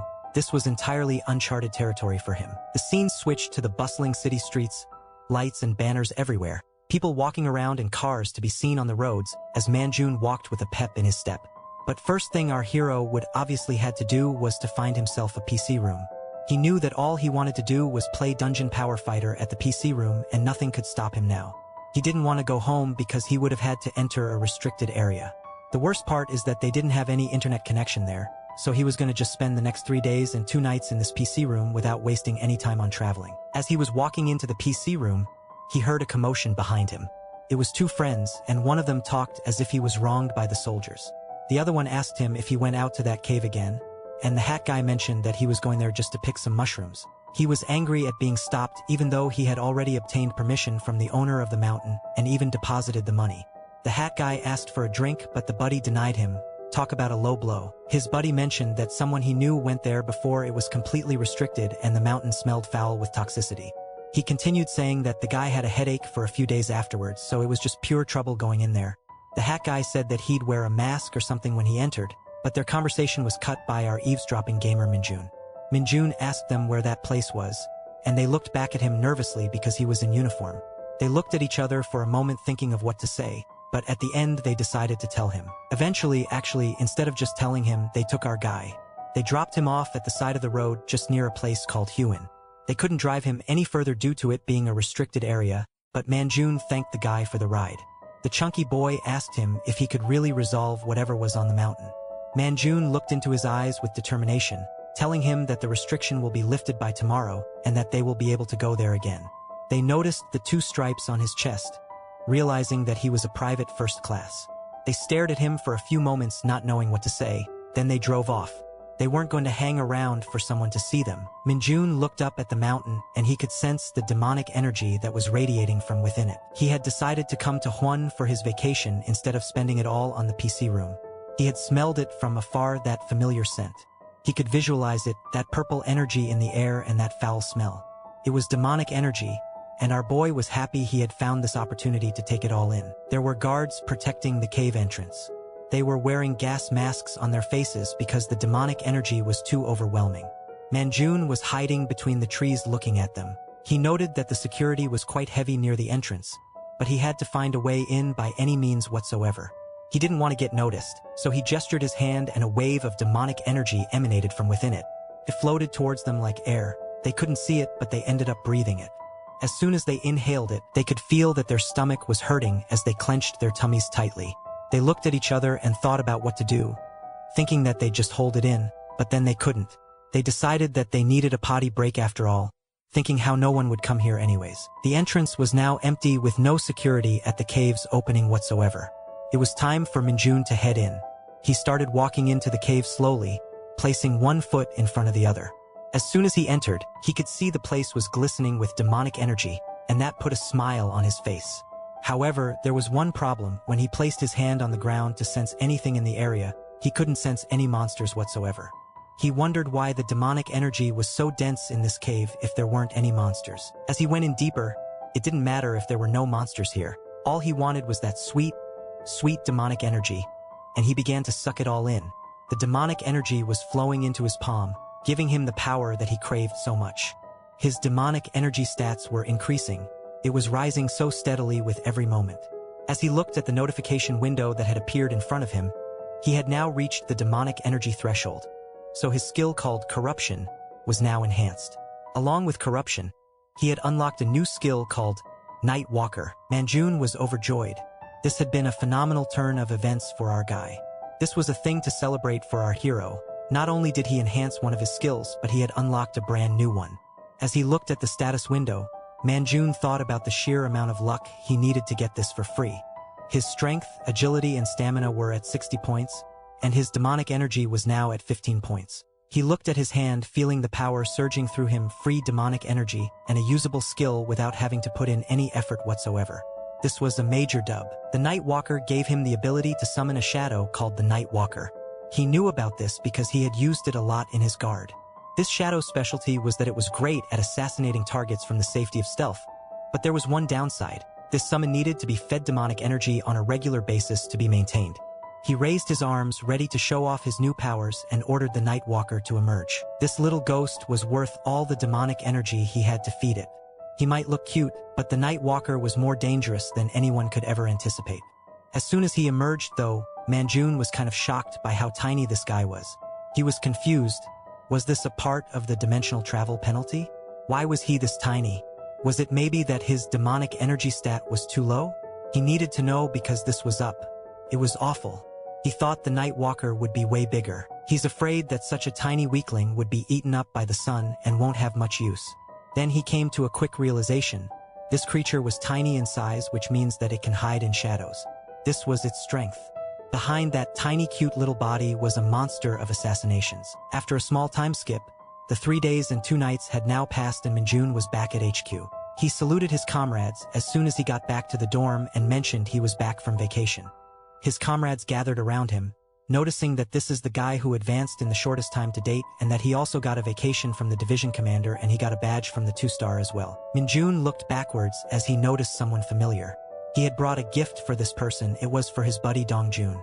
He hands him the gift, which is apparently a bottle of moisturizer, which is weird because I thought soldiers moisturize themselves with the blood of their enemies. Anyway, Dongjun thanked him. He pulled the bottle out and was genuinely gleeful at the sight of it.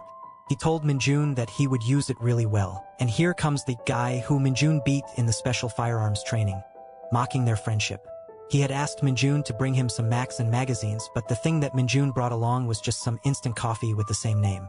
He gave the guy his Macs and packs and he left, accepting his gift with a sad and annoyed look. Meanwhile, Manjun and Dongan bantered about how he would become corporal one day. Now enters the redhead and his lackey, who mentions that he saw Manjun's name on the advancement examination. Black notes that the application period for that was already over before Manjun even transferred. It hasn't even been a year to Manjun's enlistment, which means he shouldn't qualify. Redhead notes that it had to be the division commander who got him in, otherwise it didn't make any sense no matter how you saw it. The comrades look at each other and discussed how this was even possible, but they decide to show him some respect now that he was a private first class as they wait on Manjun for an explanation. Manjun begins to talk about how it was the training commander who had made him a special offer. If you remember, that guy sent him here on a special recommendation and he had a huge interest in seeing Manjun succeed because he was so exceptional as a soldier. Manjun told them the whole story and afterwards he was looking at them for their reaction. Their faces were filled with nothing but confusion. They had no idea what this all meant. Redhead noted that Manjun came here because he wanted to start advancement exams a year in advance, calling him a crazy guy for having the balls to do this. The lackey notes that since Manjun is already a private first class, his advancement exam would turn him into a corporal. The comrades talk about how if he passes he might be the most terrifying new recruit in the 104th Battalion, while the actual corporal himself is just making his maxims to drown his sorrows with. Lackey mentions that the advancement exam candidates will have an orientation and that a special weapons training would happen afterwards too. They said that he'll be suffering the whole week as the two leave the room. They banter why they aren't taking the advancement exams right now even though they are both sergeants. Manjun thought about the specialty weapons training and wondered if this was different to special firearms training. Another time skip happens and we find ourselves at the orientation for the hunter advancement examinations. The instructor is talking about a quick orientation on how the examinations will go. Manjun sat there listening as the instructor bullied those who were being overconfident for already knowing the details. Manjun listens carefully while the corporal falls asleep. The instructor mentions that the examination will consist of 2 parts. There is a written exam and a practical exam. The written part is usually a basic written test which makes it super easy to clear. Minjun walked out feeling quite confident about what he heard, remembering that the practical exam is what really mattered. It would basically be a test of their stats, their specialty weapons proficiency, and their ability to handle monsters. Minjun knew that he would pass, but he wondered what perks he would receive for getting the perfect score again. As he walked through the hallway, he thought about being more serious in his approach to the examination. The sun rose up and it was time for the specialty weapons training. These were usually close-quarters weapons, swords, throwing knives, daggers, maces, and all that other jazz. The instructor stood above them, ready to teach them all how to get it done. He ordered the privates and privates first class to not pick any weapons other than swords. The academics yell in agreement. He orders corporals to take their weapons and go train far away, and if they're slacking off, he would bury them alive. He told the rookies that he will teach them basic swordsmanship from the Hunter Corps manual. However, he also warns them that following the guidelines blindly won't do them much good. He tells them that they must use it as a foundation to create their own styles and adapt to any situation that comes their way. He asks them if they understood, loudly yelling at the top of his lungs. The rookies agree. After all, they can't really say no. He tells them to follow along with him, to concentrate on what he does and to look at nothing other than what he's doing. It doesn't matter if a naked girl was standing to their left, they had to keep their eyes peeled on him. He picked up a sword and showed them some incredible moves. He was flowing around like water, jumping from place to place, swiping and dashing, ducking and slashing. This dude had seemingly mastered the art of swordsmanship as the sword let out dust. Our hero stared at it, knowing something was different about this weapons training. He understood why it was called the specialty weapons training, as he was joyful that he'll finally get to show off some moves. He knew that you can't just keep fighting monsters with rifles, and this lets you hone your skills if that situation ever arose. The rookies were trying their best to move their swords around, showing off their subpar skill levels. Meanwhile, Minjun was making the air flow around them with his swordsmanship, channeling the specialty weapon's true power. He knew how this stuff worked, and the rest were suffering from a skill issue. As he swung those swords, his opinion on the swordsmanship was that it was better in his guard. He leaped up in the air and tore through the air, making it quite literally visible to the naked eye, while the rest of the rookies stood flabbergasted. Minjun knew that the technique is all that mattered as he showed off his impressive swordsmanship skills to the rookies. The instructor tells everyone to halt and calls Minjun to the podium. Minjun notes this and says that he is on his way. He walks towards the instructor, thinking, what did he even do this time? He slowly walks to the podium, his sword in his hand and his mind racing. He tells all the rookies that their movements are horrible and that they do not flow well and that they must all take cue from Minjun. Minjun was shocked. He knew he was good, but he didn't think he was so good that this guy would straight up compliment him right away. The instructor pulled out his stick and ordered them all to follow exactly as Minjun does. Minjun showed his skills to them all again. The way he slashed the sword was spectacular compared to the rest of the rookies. The instructor knew this, and he kept pointing out how he was doing this to the rookies and how they should follow him. He keeps blazing his sword around, carving through the air and atmosphere before landing on his knees. The rest of them were standing there. They had no idea how to even fathom replicating that. Minjun sat tired. It was a hot day, and he basically served as the training instructor for the private and the private first-class soldiers. The instructor showed up behind him. He told Minjun that he did good while pulling something out of his pocket. He handed it to Minjun, telling him to eat it when he was alone. I hope this isn't an advertisement, but if it is, please pay me anyways. Minjun had a pack of something in his hand now, thanks to the instructor, while he wondered if the instructor just carries this around. He looked at the pack, and just as he was about to start eating, someone else showed up. It was none other than Dongan, who asked our hero to look at his form during the break. Minjun wondered why he wanted him to look at his form while hiding the packet given to him by the instructor. Dongan said that his specialty weapon is the sword, but it's still tough for him to fight monsters with it. He wanted Minjun to take a look and give him pointers. Minjun had no idea what to say, but this was his boy, his homie, and he agreed to help him as much as possible. Ban showed off his form, and he seemed to be doing quite good with the sword, while Minjun leaned against the wall snacking away. As he looked at his buddy's skills, he ate the chocolate sandwich, noting that Dongan seems to have been training for quite a while from his moves. He noted that Dongjuan's movements weren't the problem, but he lacked something, and that something wasn't easily achieved. Private First Class Lean's problem was confidence, and our hero knew this right away. He remembered his time in Isard and how he used to lack confidence too.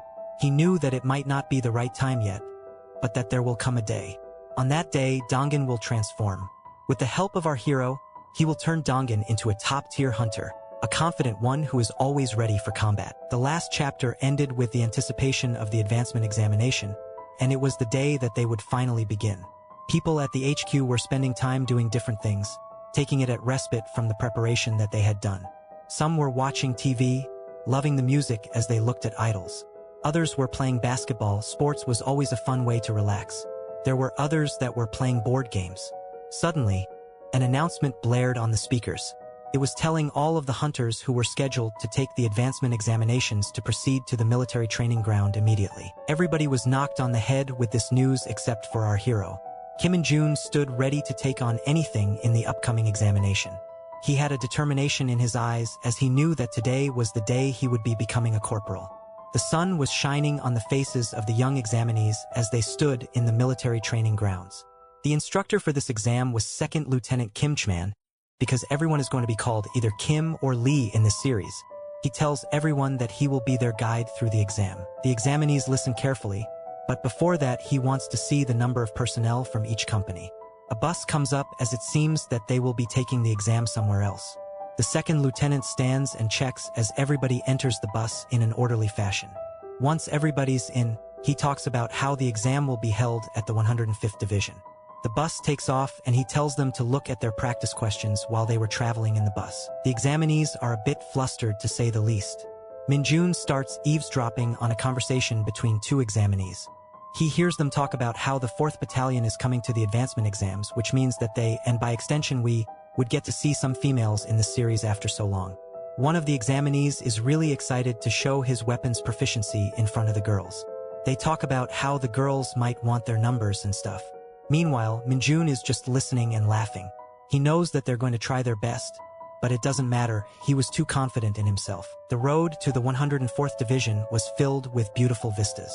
It was very evident that this was a military establishment when they finally arrived, full of perimeters with security, and the scene switches to written examination room number 7.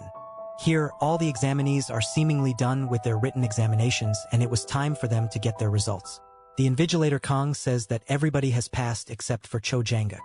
This was the same guy who was talking about getting the girl's number, and he's about to be really embarrassed because everybody is laughing at him. He starts to sweat nervously when he finds that out. He was not even going to get to show his skills off anymore. On the way outside of the written examination, his friends are bullying him for failing the exam, which was easier than a driver's license test. Min-jun wasn't paying attention to anything. He was having the time of his life vibing on his own. Everybody was walking in a straight line as it seemed that it was time to take the physical exam. Here, a familiar face pops up. This is someone we haven't seen in a while, but this blue-haired woman was staring at the examinees walking away. Inside of a beautiful-looking building at the 105th Division HQ, we hear a speech going on inside the auditorium. We see a bunch of soldiers as the speech giver is applauding the examinees on having come so far. This was Lieutenant Colonel Liu. Like I said, it's just going to be Kims and Lee in this series. This was the man in charge of the advancement exam. He talks about how his objective is not only to find people worthy of promotions. In fact, they wanted to showcase a friendly competition between 3 different divisions. Min-jun is looking at this and feeling sleepy. He wanted the exam to start already so that they could finally advance. However, Lieutenant Colonel Lee talks about how there are members who are attending this examination based on special exception. He calls out Min-jun's name, but he wasn't alone as Ili takes the name of the blue-haired girl, Private Sun Yunio. Ili keeps talking about how they are hunters who enlisted a year ago, but they're very exceptional at their job. Meanwhile, Min-jun is incredibly happy to find out that there's someone special other than him. At this point, almost nobody is giving a _ about anything that LC Lee is talking about except for the nerds. The nerds talk about how if you apply to the front lines you can get special exceptions, while there's another one talking about how a lot of people rejected the offer to join the 104th Division and if they didn't they could be like Min-jun. There's another one who talks about how Min-jun already became a private first class. They all get very excited and start looking at our hero. He was turning heads everywhere. His head-turning skills are so great that he eventually turns even the blue-haired girl's head. Of course, he pays no mind to the attention from anyone else. However, when he notices that Sun is looking at him, he can't help but look back. Sun immediately gets shy though and turns her gaze away. And June pretends that he didn't see anything even though he did catch her looking at him. Anyways, LC Lee tells everyone to do their best, which is something no one probably heard either. Finally, someone useful gets up on the stage. Thankfully this guy isn't named Lee or Kim. This is Captain Jang Sanal, and he announces the commencement of the test for strength, agility, and stamina. The first one is going to be the strength test, which is going to be really simple. All they had to do was push back examiner Dave Bista. Then June remembered how there was an exam that made him push a huge red stone, and he wondered why all of the exams were like that. They only had a time limit of 1 minute to do this, and it looked like a piece of cake pretty much. If they managed to move him 10m backwards, they get the highest score out of a 100-point scale. Dave Bad USA stood in front of the 10m squares that they had made on the ground, and they would be called up one by one to try their luck. A private named Kim, once again from the 103rd Division, was called forward first of all. This dude looked pretty bulky, wearing a tight t-shirt that showed off his muscular physique. He walked up to Dave Bista and grabbed his shoulder, pushing him as hard as he can. I want to call this guy the boulder because he was not even feeling a hit. He was pushing so hard that his face was going red, almost as if he was giving birth. Dave Botus shoulder tapped him and sent the guy flying away. This man, who looked as if he was about to score some winning points, was immediately disqualified as the loser lay on the ground. The invigilator mentioned how if you don't earn a score of 40 you disqualify immediately. The rest of the examinees start freaking themselves when they see this ludicrous display. I mean, I would be too. After this, people were swatted away at the hands of big man Dave Botus like flies. Some were earning 10 points and getting disqualified, the others were getting 20 and then getting disqualified just the same. There was no clear winner, and even the invigilator was getting pissed off by how incompetent these guys were. Finally, it was time for someone interesting. Sun Yunio, the blue-haired special gal, was up next. She was sweating nervously, but thankfully she had passed. I mean, would have been cool if they showed us how she scored 50 points, but whatever. Everyone was shocked. They had no idea how this frail little girl had managed to get this done when they couldn't. Somehow she had moved him 5m backwards.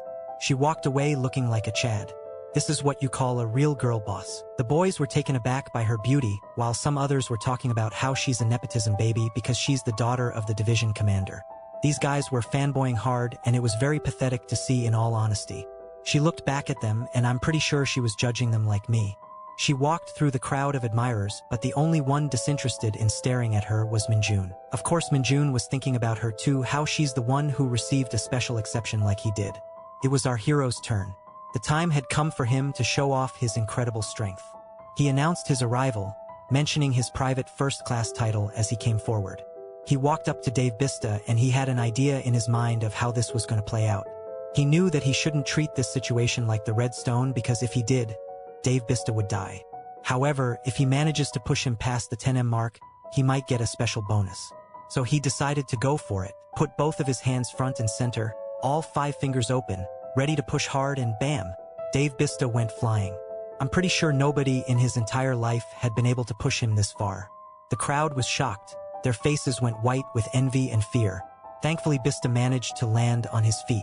He wasn't just burly like a bear, he was nimble like a cat as well. His feet dragged through the ground with him, leaving behind broken wood chips.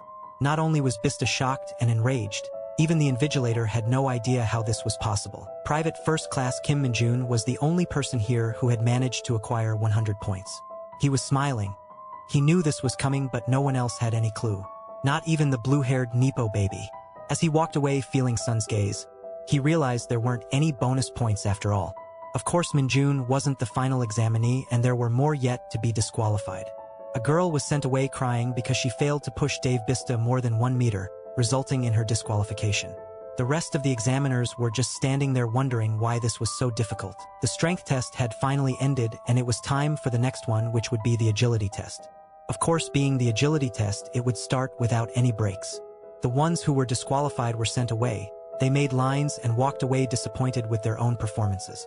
Meanwhile, the staff was changing up the equipment and bringing in new stuff that would be used for the agility stat test. They were setting up a big green net, and they were having some trouble setting this thing up. Then they brought in a huge minigun. Honestly, it looked like an anti-tank weapon, but it was just a big minigun that they would be using for the agility test. The examiners were looking at this, and they were terrified.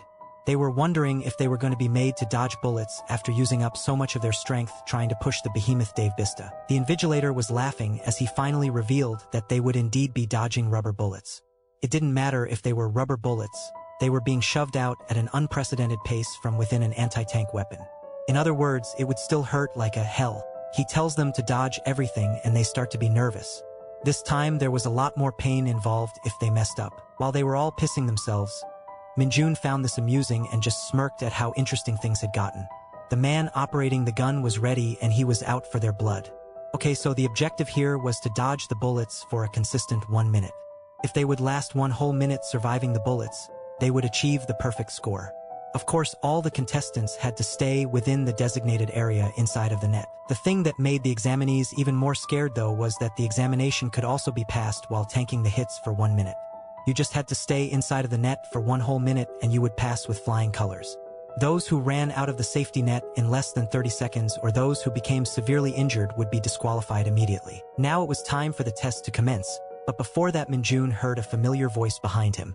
As the voice called out to him, he turned his head in surprise and looked back. It was none other than his homie private first-class Dongan, smiling and waving at him. Minjun was surprised to see him there. He had no idea that Dongan had passed the strength test. Dongan asked him why he was this surprised. Did he really think that his homie was going to fail the strength test? Minjun denies that even though he really did think that, just like you thought that too. Dongan tells our hero that all the private first class have passed the advancement exam once before, so they were a bit used to the format. The only thing that messed them up was that the overall score standard was higher for them, which is also the reason why Dongan had been failing the tests for so long. He gives our hero a tip, telling him that these rubber bullets fly at the same speed as real ones, so you shouldn't be dodging them based on his eyesight. As the bullets came out of the gun flying as fast as any regular bullet, he told him that it was important to predict the bullet's trajectory and dodge them accordingly. The bullets were hitting people and there were screams all around the military training grounds. As soon as the first bullet landed on a guy's skull, it cracked it open and made the guy bleed. He was on the floor there just crying out in pain and bleeding away. Of course, he immediately got disqualified and an examiner was told to escort him to the infirmary. As Minjun saw the situation, he noted that so many people were being disqualified just from the stat tests.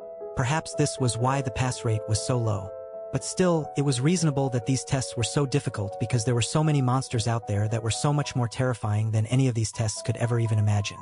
And you knew that this was reasonable as he thought about the damage that monsters could do. Another examinee was disqualified, but this time it was because he ran out of the safety net because he just did not want to get hit by the bullets. The invigilator was extremely annoyed. He told them that they were cowards because this test was nothing compared to the sergeant advancement exam that was taking place in the exam room next to them. People were walking away disappointed, nervous, and sad in their own performance. But these tests were tough, so I forgive them even though they don't know I exist. I'm just a random narrator out here. Of course, someone interesting had to eventually come up. And this time it was none other than Private Sun Yunio, the blue-haired Nepo baby. She walked up in front of the safety net and cracked her fingers. She was ready for some action. The bullets came flying in. The crowd was watching in anticipation. They were all slightly nervous for the girl. They should have known better. She was better than them all, and she dodged the bullets better than they ever could. 9 seconds had passed and she was dodging bullets like Neo from the Matrix, jumping and dodging, dashing, dancing, and doing whatever else you can think of to avoid the onslaught of bullets. The crowd was in awe of her skill. They couldn't believe how good she was. And as the clock reached 57 seconds, even the invigilator applauded her for dodging everything. The 60 seconds were finally over and Sun Yunio had not been hit even a single time. She had received a perfect score. As she walked past the crowd, everybody was staring at her or trying not to stare at her, but they were all impressed by her amazing skill. She passed Minjun by giving him quite a mean look. He looked back at her and wondered why she was doing that. Meanwhile, the rest of the examinees were just standing there wondering if these two were dating. After all, why would she be looking at him if they weren't? She stepped slowly there, staring deeply into our hero's eyes, leaving him wondering what she wanted from him. Thankfully, the tension was broken by the invigilator announcing that it was Minjun's turn to bite the bullet or dodge it. He quickly turned away from her and started walking towards the safety net. She still looked at him while she was walking away. Guys, I got to say, this tension is too much for me to handle. Minjun used his peripherals to look back. He was getting a bit uncomfortable by the fact that she was still staring at him just a bit too much now. Not going to lie, as he stood in front of the safety net, he wondered what she wanted. Was she expecting a compliment? But why would that be the case when they don't even know each other? While he was in thought, he did not realize that the gun was primed and ready. The chamber went off and the A bullet came flying towards him like a meteor. He quickly dodged it by moving his head away. The bullet was too slow for our hero. Sun was impressed. I think she thought of him as her rival, but his skill is way too far ahead of her. He still had his hand in his pocket as he thought of showing her just how capable he is. He wanted to truly show off the difference between their skill level, so he would keep his hands in his pocket as the bullets came raging in. Everybody was shocked at this display. They couldn't figure out how he was going to do any of this. Yet somehow, Manjun was dodging every single bullet just by slightly moving. Not a single jump, not a single dash. He would just slightly curve his body every single time a bullet would come to strike. Aside from that, he kept moving closer towards the gun, leaving less space between him and the bullet. Eventually, he was so close to the gun that the bullets just moved past his face as he gave his blue-haired rival a smile. She was shocked, that's for sure, as she reacted out in nervousness. Meanwhile, he was just dodging bullets while staring at her and laughing. This guy was destroying her soul.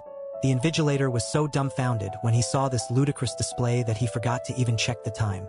It turns out that the gun had been firing for 1 minute and 10 seconds. He immediately called a ceasefire and stopped the bullet hell that Manjun was standing amidst. Not to mention, he gave our hero a perfect score on the agility test. The gun stopped as Manjun was just 2 steps away from the barrel. He had truly shown off here today, and even if he didn't impress the ladies, he surely scared the life out of them. The originator had no idea how to even respond, so he just ignored it and started calling the next contestant. The agility test was done, and it was much later in the afternoon now. After a small break, the rest of the remaining examinees were called onto the grounds as they stood in front of a big blue portal gate. The invigilator told that they did great on the agility test as he was sweating profusely from the heat. He told them that they would commence the stamina stat test now. The stamina stat test was the last out of the 3, and it was way too simple. Everyone had entered the dungeon through the big blue portal gate, and it was time to start marching inside of the empty transforming dungeon. The test was simple. The contestants had to race inside of the empty transforming dungeon. They had a time limit of 40 minutes in which they had to reach the examiner at a turning point, where they would get their hands stamped by him and return until the time ran out. Of course, to make things interesting, they never told the examinees the distance to the turning point. They had no idea how long they had to keep marching to get to the turning point. This would be a proper trek. As Manjun was marching with the rest of the examinees, he wondered if they were all pacing themselves since they just started. As he was walking, he wondered if he would get into trouble if he just ran ahead. He was getting bored from walking so slowly. Marching was really not his thing. In that moment, someone tapped his shoulder, and he could feel them brushing past him. It was none other than the blue-haired nepotism baby as she ran past him, summoning AE. She looked back at him, staring into his eyes as he wondered what she wanted this time. He quickly realized that this was a race now. She started running, and everyone else started running behind her. The long march had turned into a long race.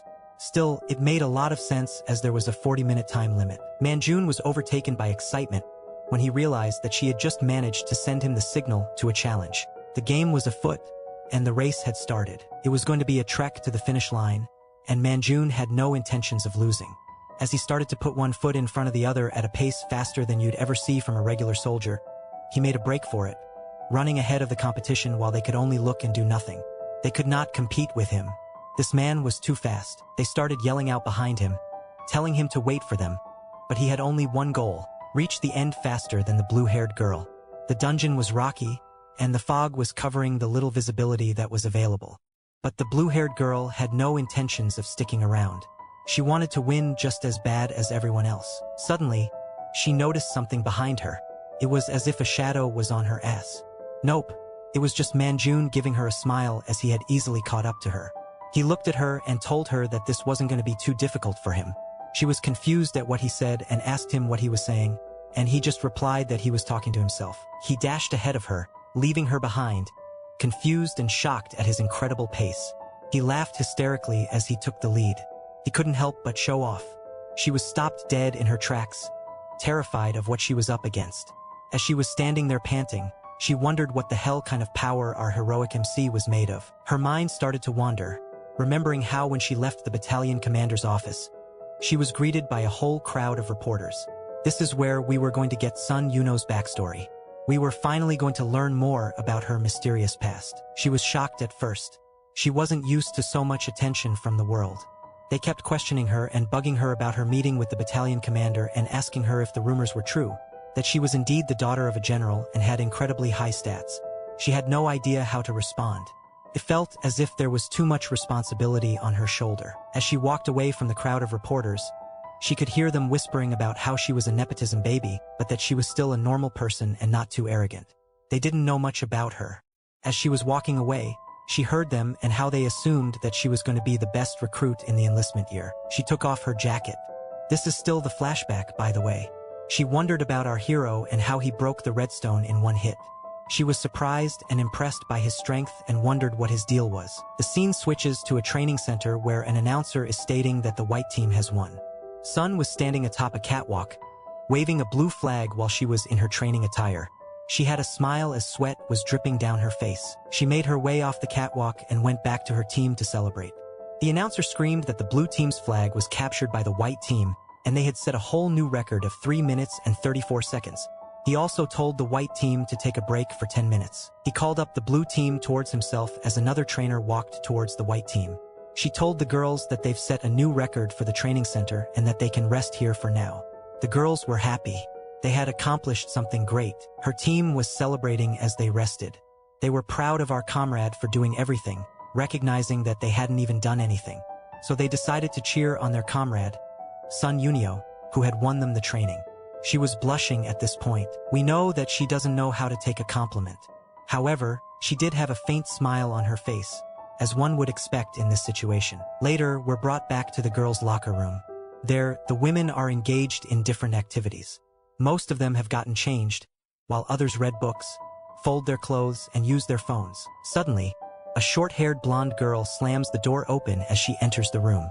She came in and announced that the record that they set for capture the flag in the morning was broken in the afternoon training. She seemed hella worried.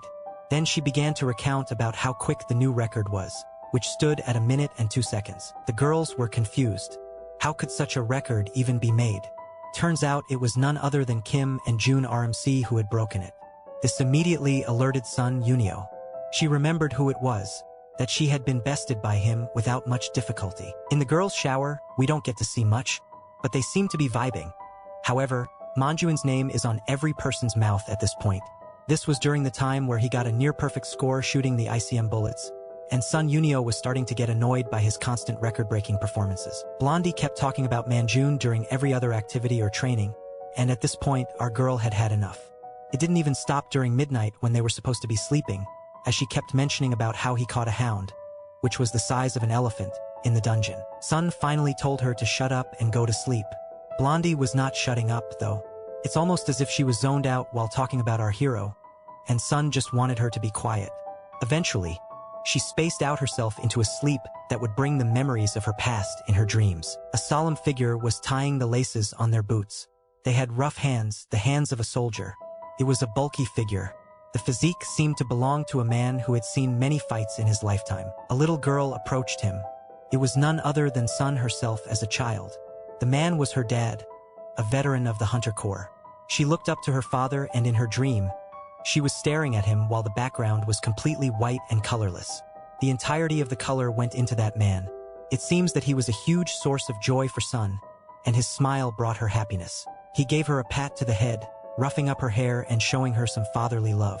As he left through the door, she looked at him in yearning, almost as if she didn't want him to leave.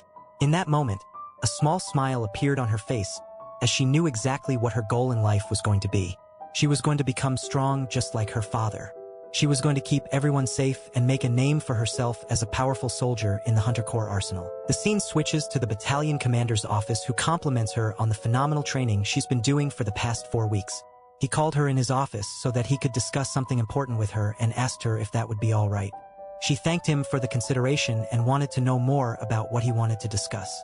He asked her where she wanted to apply and told her that since she has exceptional grades, she can be dispatched to any division that she wants. It was as if she was standing in a winery, but instead of wine bottles, these were military headquarters. She just had to pick her poison. She thought about her answer as the battalion commander insisted on knowing where she wanted to go. Did she want to be near her father or somewhere else? She just mentioned the name of our hero Kim Minjun. This confused the battalion commander, trying to understand what she meant. She decided to clarify things after taking a deep breath.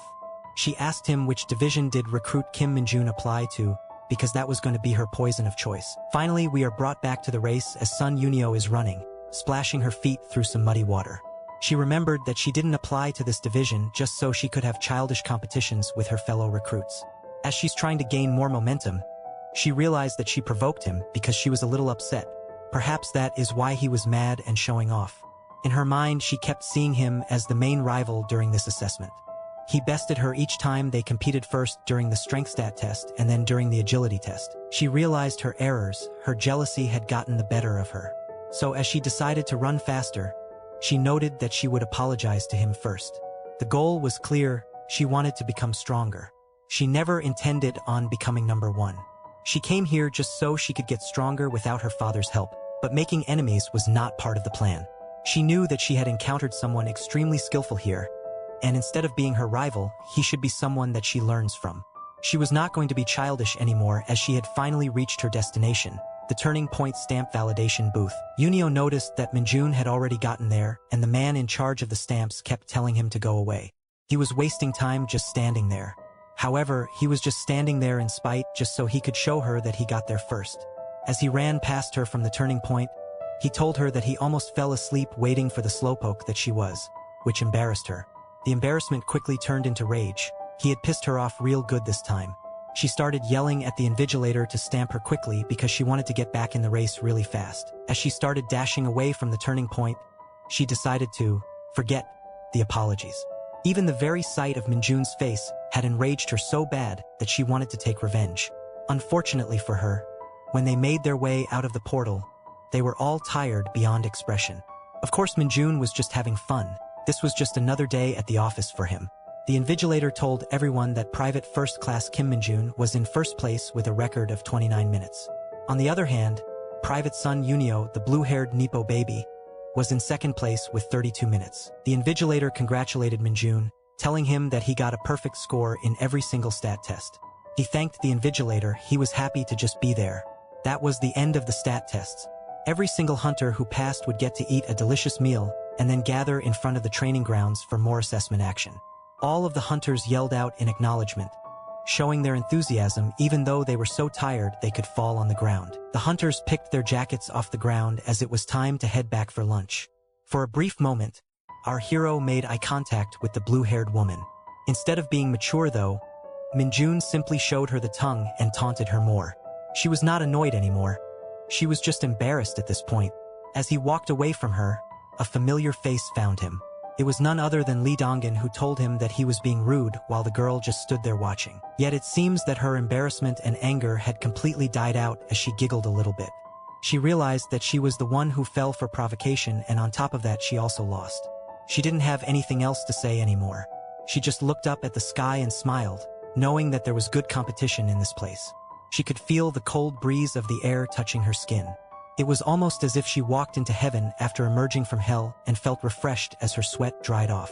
She straightened her hat, preparing herself for the next assessment that was about to take place, and she started moving towards the rest so she could join the group for a hard-earned meal after the tough stat tests that she had gone through.